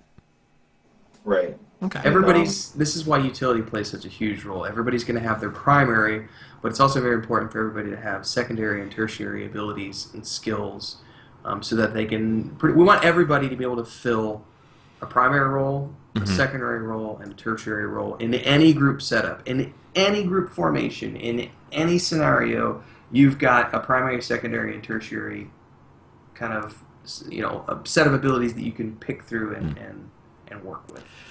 And yes, we will have separate bars, so you don't have like foraging taking up one of your sword skills. I actually have plans for like the combat skill bar, the non-combat skill bar, and then like a short bar, which would be kind of like your belt slots for like usable items. The clickies. Something like that. Yes. Okay, most important question I think I've ever done. Is everyone going to get the, hey, look at me skill? Oh, please don't attack me. Don't attack me. I think we actually have some real sound effects that we might be able to use, but Nobody that knows one what will. we're talking about right now. That one will make it somewhere into the game for sure. Good. Like the final boss of the entire game that's going to be him. Oh no, don't attack me. Please don't attack me. So that was, for anyone who's been part of or have you not been part of the fun that has been the alpha test, the first time we got the combat in there and that was a taunt, it was your character went up there and went, hey, don't look at me. That was the taunt. Don't look at me. Even though it was a taunt and it hit you right after that. Yep. Don't made look no at me. sense. It was fun times though. Yeah, indeed. Right. The final part of that question was actually also, will you be able to do limited kinds of macros? And I don't mean joining 7 skills together. I just mean someone's like doing a speech like /group, complete heal coming in 10 seconds, and it also activates the heal. Robert? Theoretically, yes. I don't see any reason why we can't do it. It's just a matter of getting there and doing it. So I mean, it's on our roadmap. I don't know exactly when we'll implement that. I mean, we have to get through some other things first, but I don't see any problems with it. I love doing that kind of stuff as well, like things that your character would say in kind of like RP fashion, catchphrases, along with skill use. Right. Yeah, my paladin's lay on hands always had a speech that went with it. Right. I think that's cool. So, if we can do that, we will. Okay. Excellent. Excellent. The next question, we kind of already covered the crafting and how important that's going to be, I think, earlier when we talked about gear. So there's just so much that we have planned that we've talked about previously that I just don't know exactly when or how we're going to get it in, but we have such big plans for crafters. The important thing about crafting to understand, and there is a forum post about this from last year, where we asked people, do you want us to put this in the game and extend the launch another year, or do you want us to hold off on this and do it for Volume 2? Because there's some things we want to do with crafting. The initial Volume 1 crafting will be very important when you're planning your campaigns to leave cities and go out and do these expeditions. You can't teleport back to town. There's no recalls back. So the only resource that you have for staying self-sufficient in the field is your fellow group mates. And that means the only way to repair gear, the only way to get food, and to fortify your caravan, and to repair your wagons, and defend yourselves, and to keep your armor up to date is going to be through resources and crafters. So you're going to need to bring along crafters. And because we're using 8-man party systems, you might find that your group is built up of maybe 3 adventurers, 2 or 3 scholars, and then 2 or 3 crafters who are just purely crafters and who are only there to help you get across bridges, to repair doorways, to keep the wagons repaired, to cook food for you in the caravan, to help you in the dungeons, to chisel your way past a wall or to open a doorway. So crafting is going to be very important, and then long term we have some really creative ideas that we want to get into for crafting raids and having crafting be more than what it is in other games. But we're not going to be doing that expanded section for Volume 1. So, but yes, crafting is very, very, very important to what we're doing and what we're building here. I have a follow-up question to that. I'm so glad you actually brought up caravans. And I know there was a running joke on the forums about keeping your trebuchet in your back pocket. Caravans, can you expand on that just a little bit for people who may not quite understand where you're going with this, even though I know Asteldian and I both do? So the basic caravan system came up, I first saw it in Vanguard, and they called it the caravan system. But it was very limited. It just was something where you could group up with other people, and then if you were offline for a few days, but you were in the caravan with those people, you would continue to get experience points with the group mates so that you didn't fall behind in levels, and you could kind of teleport to where they were. We're kind of doing that in the sense that it's the only sort of waypoint you'll ever get is if you're part of a caravan and let's say your group moves, and let's say you normally you guys all play Wednesdays and Thursday nights, but this Thursday night my wife's sick, or I got a ball game with my kids, or I got a date, or I got to be out of town or whatever. My group still goes on without me. When I log in the next time, I find that my group has moved 2 zones beyond where they were the last time, and I will get an option to go to where they are or where they camped at last session. Now, there are limitations to that because if they move too far, I'll end up being lost. I'll get lost behind or left behind. And the reason for that is because we don't want players who, say, join up in a caravan with a raid-geared person who has a fast mount who travels all the way across the world and then, bloop, drops a waypoint and allows everybody to transport to the other side of the world without actually having to explore. So there will be limitations. But the reason for the caravan system is this is a group-based game, but we all have lives. This might be a hardcore game in the sense that it requires grouping, but it's not a hardcore game that's going to require you to play 60 hours a week. None of us play more than 10, 15 hours a week. That's pretty much our target market for this is the 15-hour-a-week gamer. And the caravan system is there to allow people who have limited play sessions to still play hardcore while having limited sessions available to them. So you group up in the caravan, and it allows you to kind of all stay together, even if 1 or 2 of you or 3 or 4 of you have to kind of miss a couple sessions here and there for work and kids and life.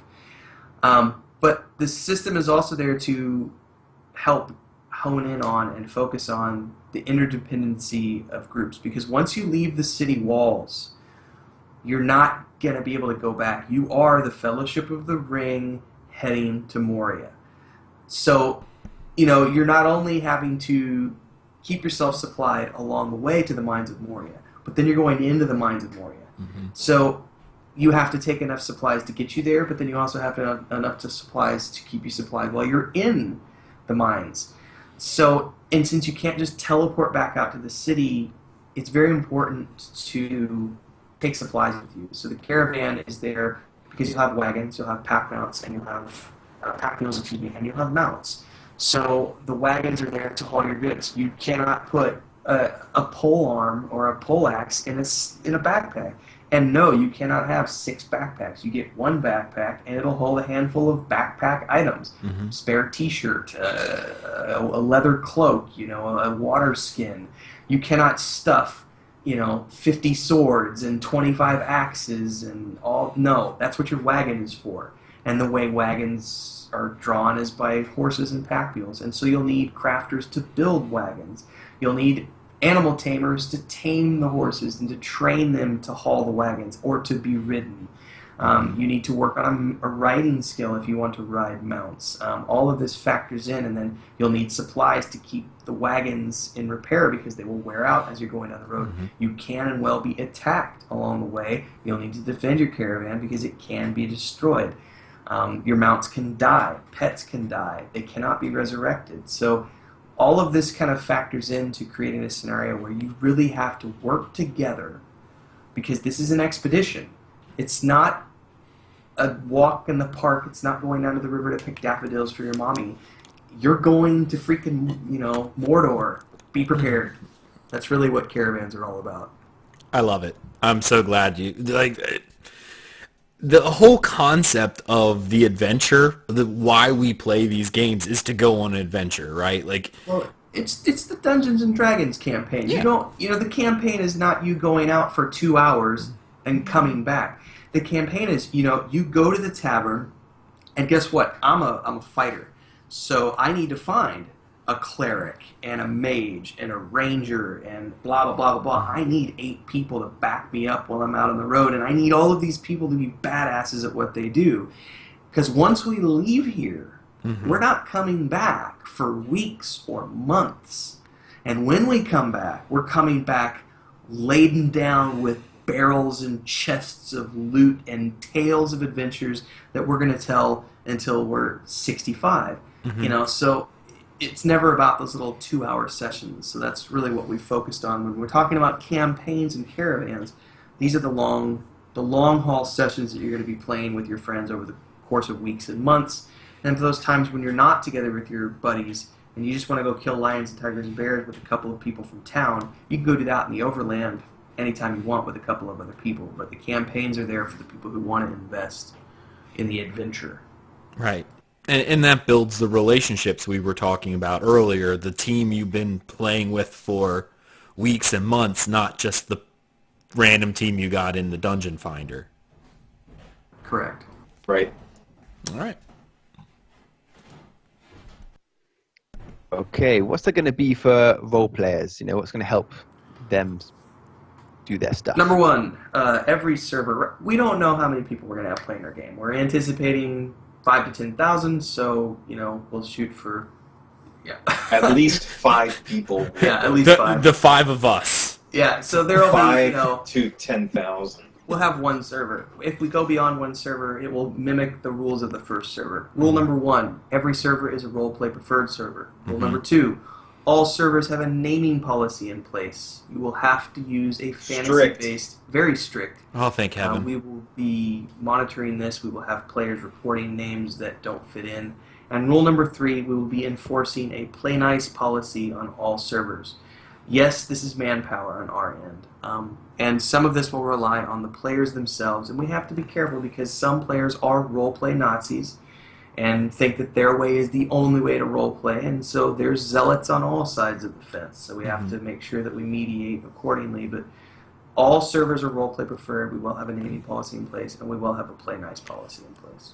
It makes sense. I mean, most role players would not like me in any regard because I'm not one of the people who will sit around in a tavern and well, I might make up a backstory in my head, but what I like to do is what I call immersion playing. That's why I'm Aggelos. When I'm in the game, that's me living in the world. Like, that's how I do. I might not sit in a tavern and talk back and forth for 10 hours. I want to get out there and venture. It's a game to me.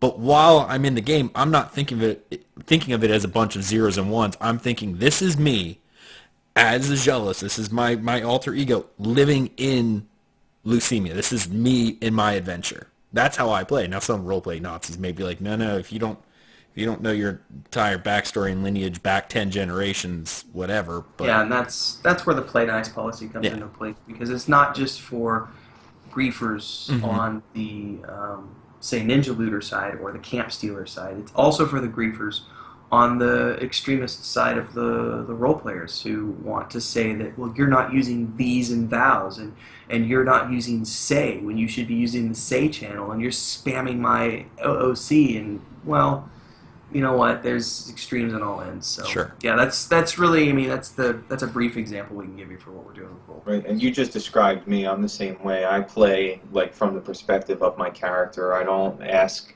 people to come meet me in an inn so that we can chat, you know, like the Goldshire Inn in World of Warcraft. Yeah. You know, but you know, I play from the perspective of my character, and we'd like to facilitate that. One thing me and Tim had talked about is that any of you out there who end up watching this video or are watching us right now, if roleplay is something that you're very interested in, please come and join us on our forums and get to talking about what are the features that are absolutely necessary for you to facilitate your roleplay group, your roleplay guild. Things like, you know, chat bubbles are important to people at some point, you know, emotes, being able to sit down in a chair. I know people have expressed a lot of these interests. So if you do have things that are like make it or break it for role-playing, we want to facilitate what we can and what we have the resources to do. So, you know, come and express those things. And really with all pieces of the game, as long as it fits our design, you know, we won't deviate from that, but we do want to work with our community, and we have worked with our community from day one on taking your ideas and seeing what we can do with those. So please come and join us on the forums and, you know, add to the chat over there. And to add to that, it is true. Role players are one of the, at least nowadays, one of the most overlooked group of MMORPG players, especially in modern MMOs. It's all about whatever the gameplay styles, the mechanics are. But I know even when Elder Scrolls Online came out, they didn't originally have chairs that you could sit in. Like, they had all these chairs, but they didn't move. You couldn't sit in them. You couldn't do any of these things. And people are like, but we need this. So they're like, well, we already programmed the world. We can't let you just like sit in a chair, but we'll add a /sit chair remote so you can like pull a chair out of nowhere, so you can kind of put it around a table. But that only came after a lot of people in the roleplay community started complaining, going, listen, we want to sit in this tavern and do these different things, but you're not giving us what we need. And to a lot of players, and I know a lot of players on the forums really kind of went, why would they waste resources on this? It's stupid. Who's going to use it? Well, these people will. Right. You know, if it's not out of your capabilities, you know, absolutely things like that, or you know, if you bring it to these guys, they can obviously add it to a list of things if it's capable for them to do. But if you never tell anyone and they don't role play the same way you do, they may never know this is what I need to role play. You know, like, I'm an immersion player. Giovanni just said he's an immersion player. To us, it's just us living out what we would do in the world. We pick up a quest. How would we really react? We don't sit down in real life. Come on. We don't sit down We in don't real need life. no chairs. We don't need no chairs. No, I do that to escape. Yeah. So it definitely head on over sagaoflucimia.com. There you go. Plug. All right. Right. The next question was about the world and whether it's going to be open world, but we answered that earlier. Mm-hmm. It's pretty much all open world with maybe some overflow if required. Yeah. So moving on, will there be weather seasons, and will they have any effect on your character? It's hard for us to answer that. Yes, there will be weather. Yes, there will be seasons. We're working. Robert has done a diligent job of creating a very unique latitude and longitude system, which will factor into things over the course of the game. Will they have any effect on the character? We'd love to do that. Can we get it in for Volume 1?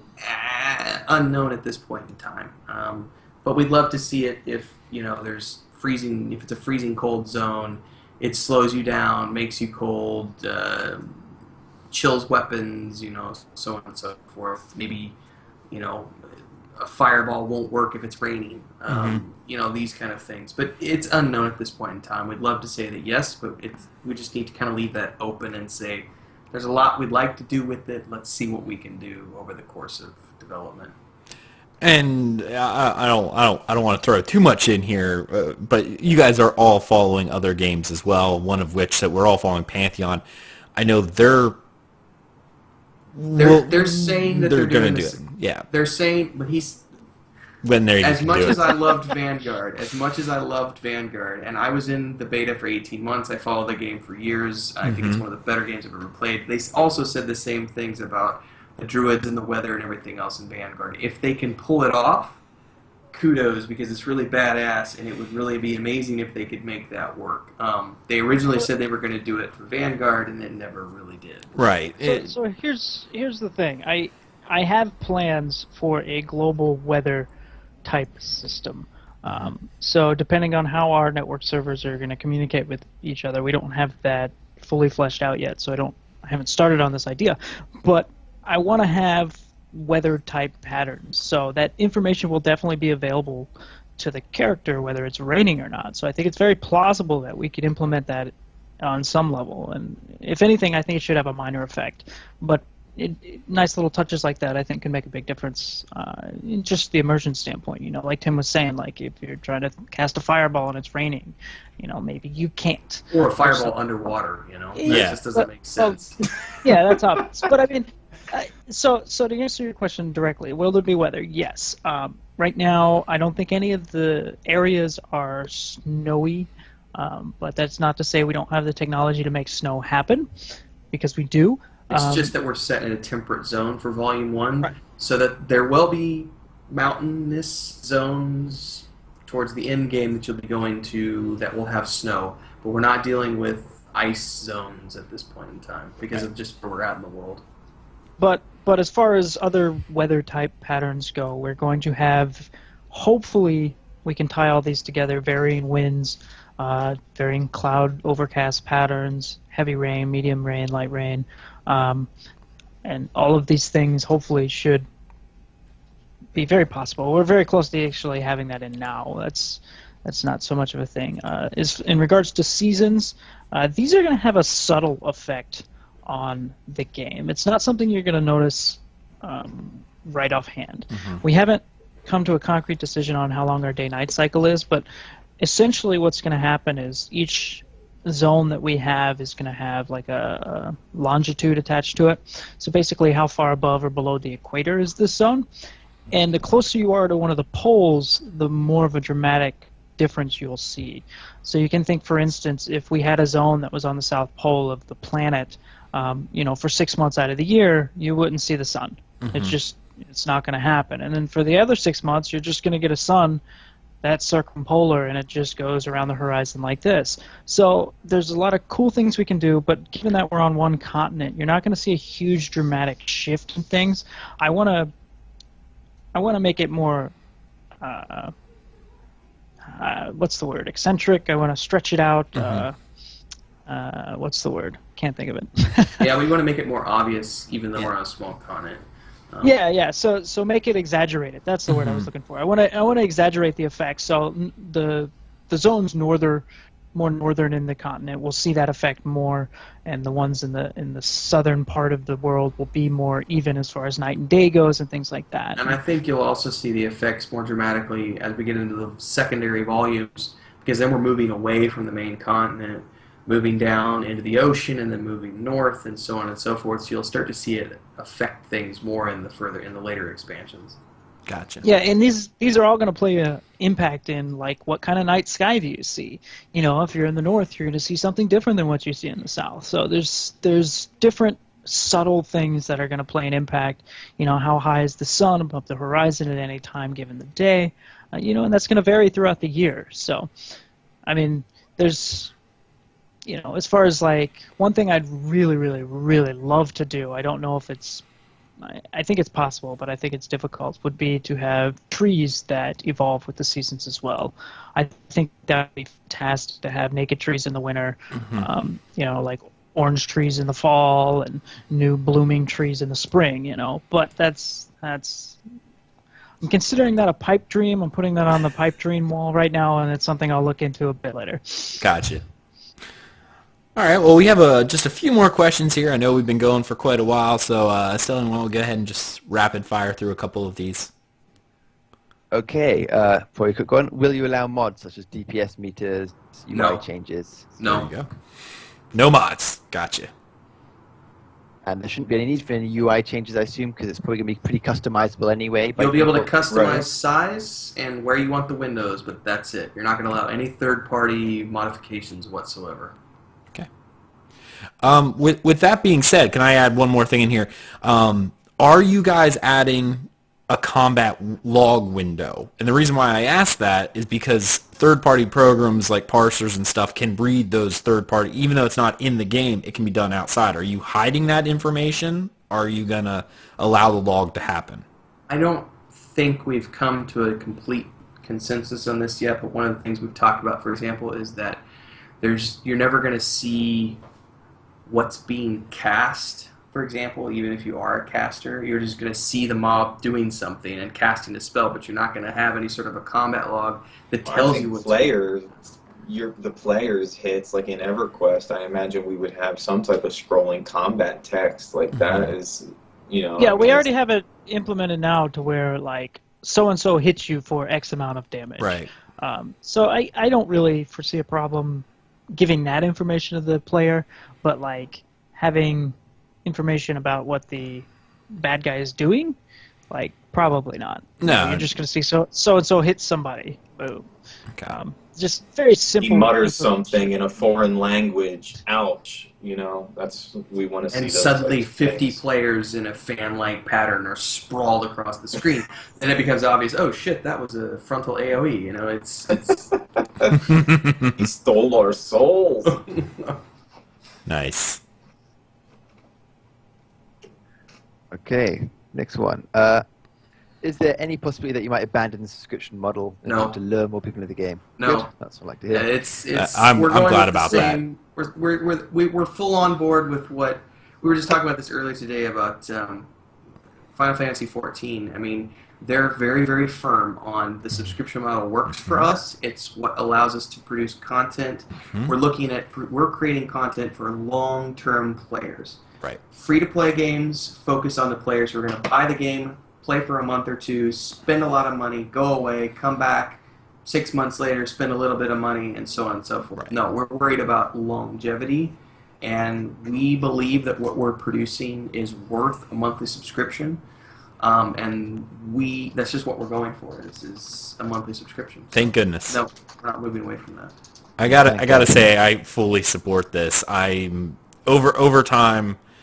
Just as a player and like a collector of things and stuff like that, even the games I actively play right now that unfortunately are not subscription due to they change their business models, they lock stuff behind paying through a wallet, which the job I have, I make decent money. Could I afford it? Yes. But the idea is I don't get the same accomplishment I get by earning it in the game.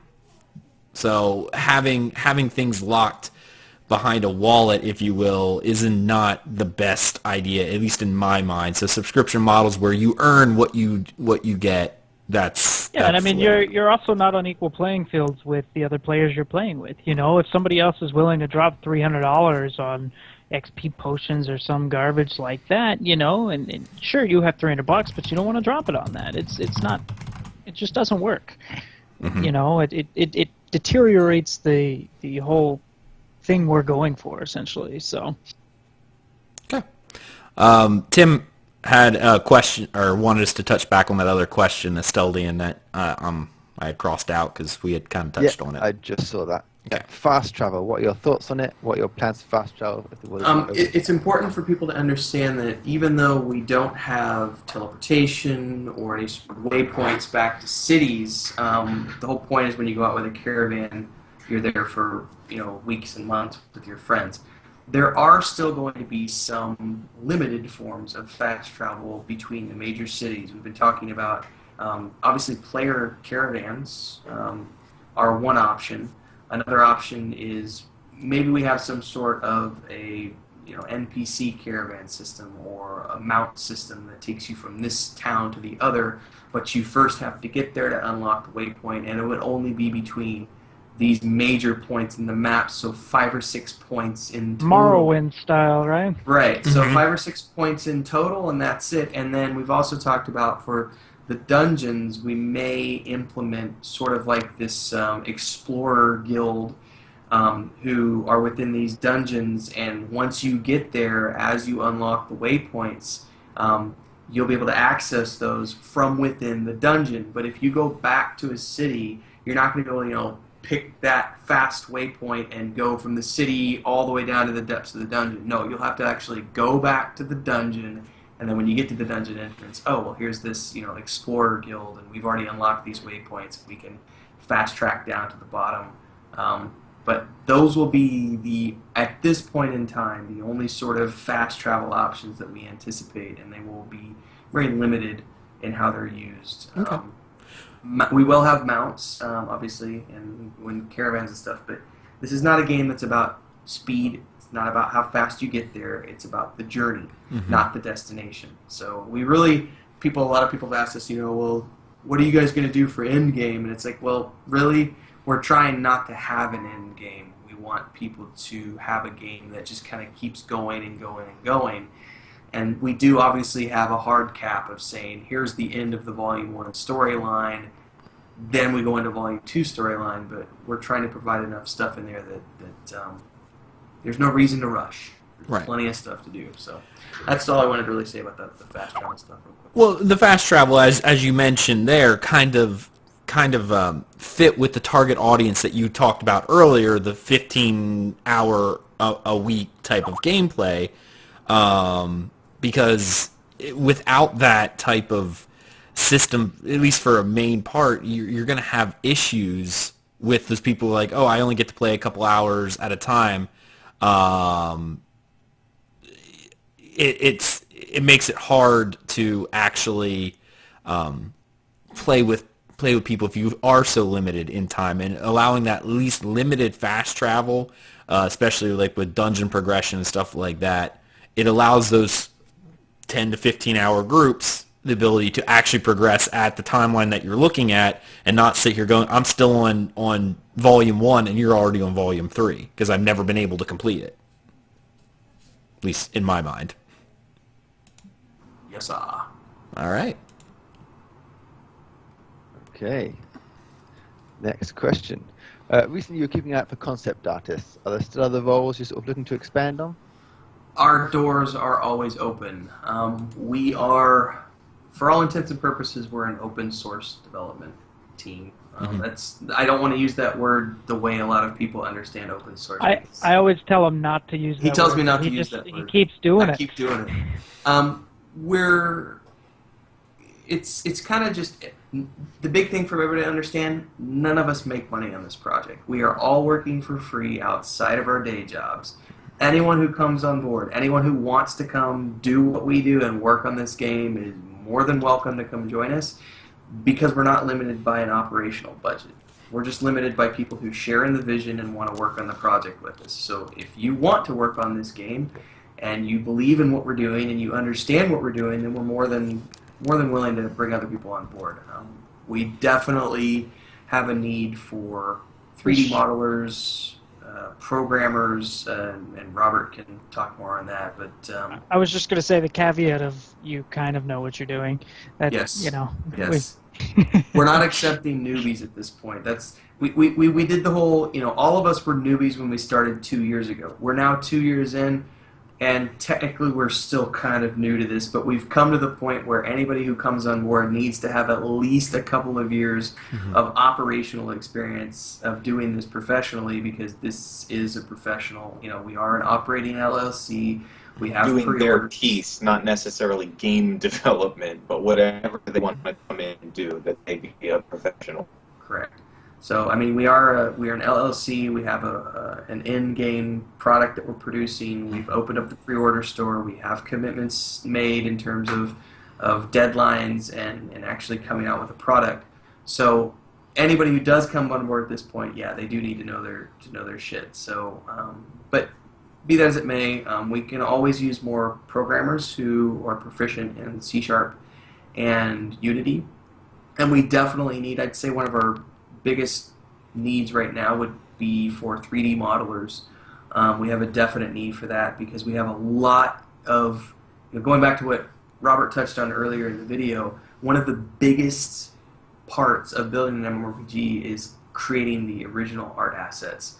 That's a huge, huge undertaking. And while we can pull a lot of stuff from the Unity store and use as placeholders, we also have to create from scratch the entire Ellen High art system, which has pretty much been, we're close to finalizing that, but now we have to turn it all into 3D assets. And then we have to turn around and do the Dwerhe.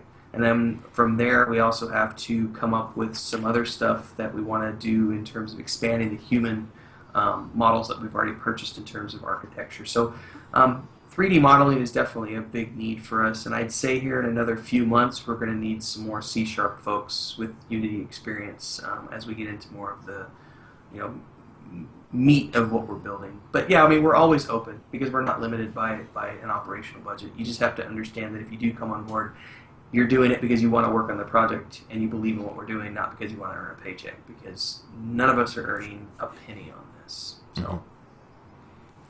Right. Excellent. Okay. And finally, crowdfunding. Unlike other games, you've come out of nowhere after 18 months of hard work and then opened a pre-order store where people can just pre-order and help support you and join in the alphas. Whereas a lot of indies went for Kickstarter with nothing more than an idea, such as the first Pantheon attempt, where it just didn't really have much, to be honest. What made you guys decide to work without help and produce something substantial before opening up? I think you just said one. As gamers ourselves, we've all been burnt more than once, and we're all well aware of the BS behind people who, make grand promises and come to the table with nothing more than ideas. And we said from day one, we don't want to be those people. We all have stable jobs.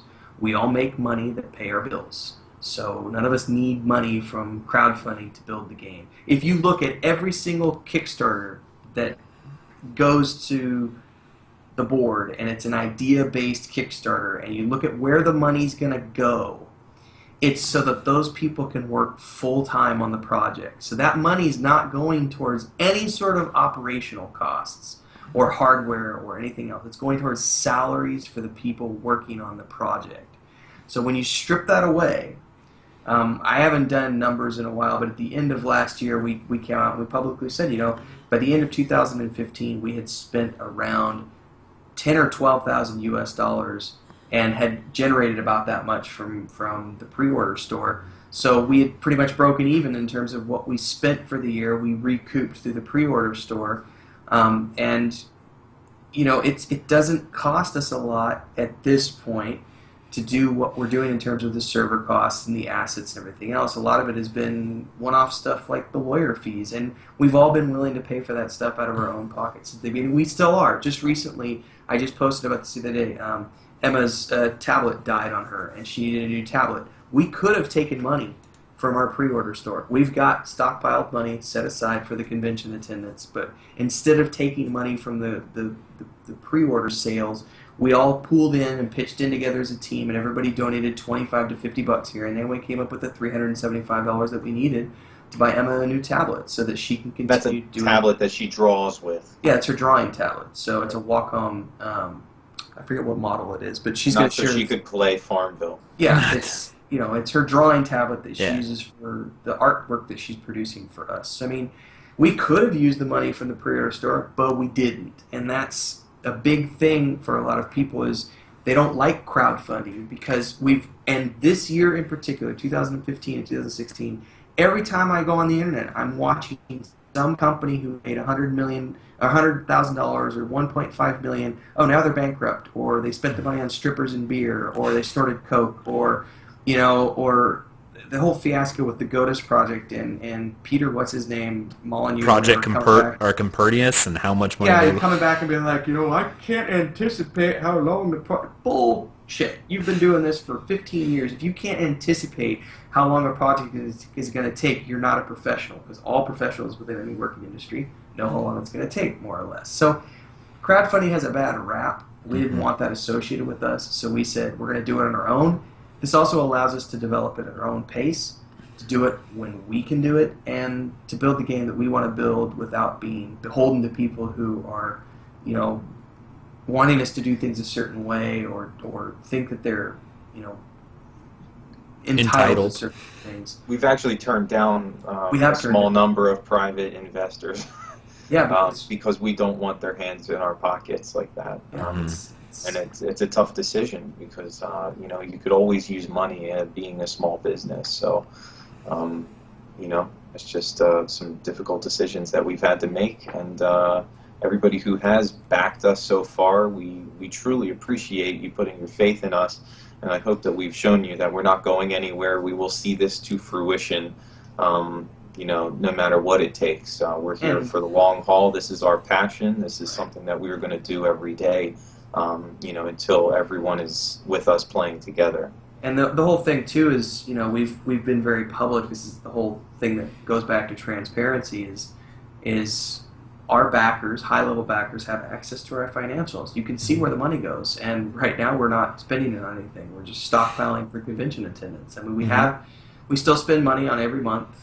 We have the server costs. We have lawyer fees. We have website costs, which are minimal. I always laugh when I hear people talking about, our website costs are $5,000 a year. No, they're not. We have licensing things here and there. We still purchase assets every month from the Unity store, but these are, a couple $100 here and there, a few $100 here and there, and they're not big numbers. So we don't need to be generating, $75,000 a month, to keep the lights on. Right.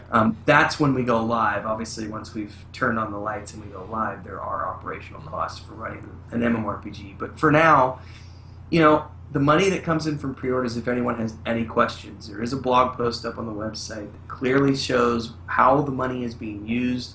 None of it goes towards our salaries. It goes towards the lawyer, the accountant, the various hardware and software in things for Unity and the servers. And at the end of the day, whatever's left over is being used primarily for convention attendance, so that when we get this thing ready to promote, then at the end of, say, 2016 or into 2017, we'll start doing the convention circuit and promoting our game. So, I mean, we're very transparent about where the money's going. We've showed every single penny that's been spent. We've showed exactly where it's been spent, what assets we've purchased from the Unity store, when we've purchased them. It's all documented and available to our backers. So, yeah, we're not snorting coke or paying for strippers or anything like that, you know. At least not with operational funds. Right. The company's not paying. Can't say what I'm doing with my day job money. Yeah. I live in Mexico, you know, so. Oh, that's a stereotype. Wow. All right. Well, that was the end of our interview. I personally want to thank Tim, Robert, and Giovanni for coming out here and spending, well, past almost 2.5 hours with us. I mean, it's the first press we've done since our last build, so I think everybody's really eager to. We're all eager to show you guys what we've been working on over the holidays. So it's exciting. Before we head off, why don't you guys go ahead and give like little shout-outs, like where people can find you, anything, any upcoming events, anything like that. This is like your time to get your word out there. Those of you who want to, we're planning on having a get-together June 3rd through the 5th in Austin, Texas, which technically is where our company is founded, although none of us live there yet. We're kind of planning on having an internal team meeting, and we've had some people voted on a poll at our forums. Some of our community members will be joining us, but if anybody wants to just come hang out, we're planning on doing some barbecues, maybe play some D&D, hang out, have fun. It's, you know, there's no ticket sales. It's just if you want to come and you've got some spare money, you want to buy a ticket to Austin, you can afford a hotel for a few days. We're going to start putting together some details for that here in the next month or two about where we plan on hosting it. Because if we get enough people together, we can get a discount at the hotel if we, you know, get 15 or 20 rooms booked. So that's kind of an informal thing. Happened June 3rd through the 5th. The next build, we can't say when. We can just say spring. We're still shooting for our March/April timeline. So without saying more than that, let's just say that we're somewhat pretty much on track for that still.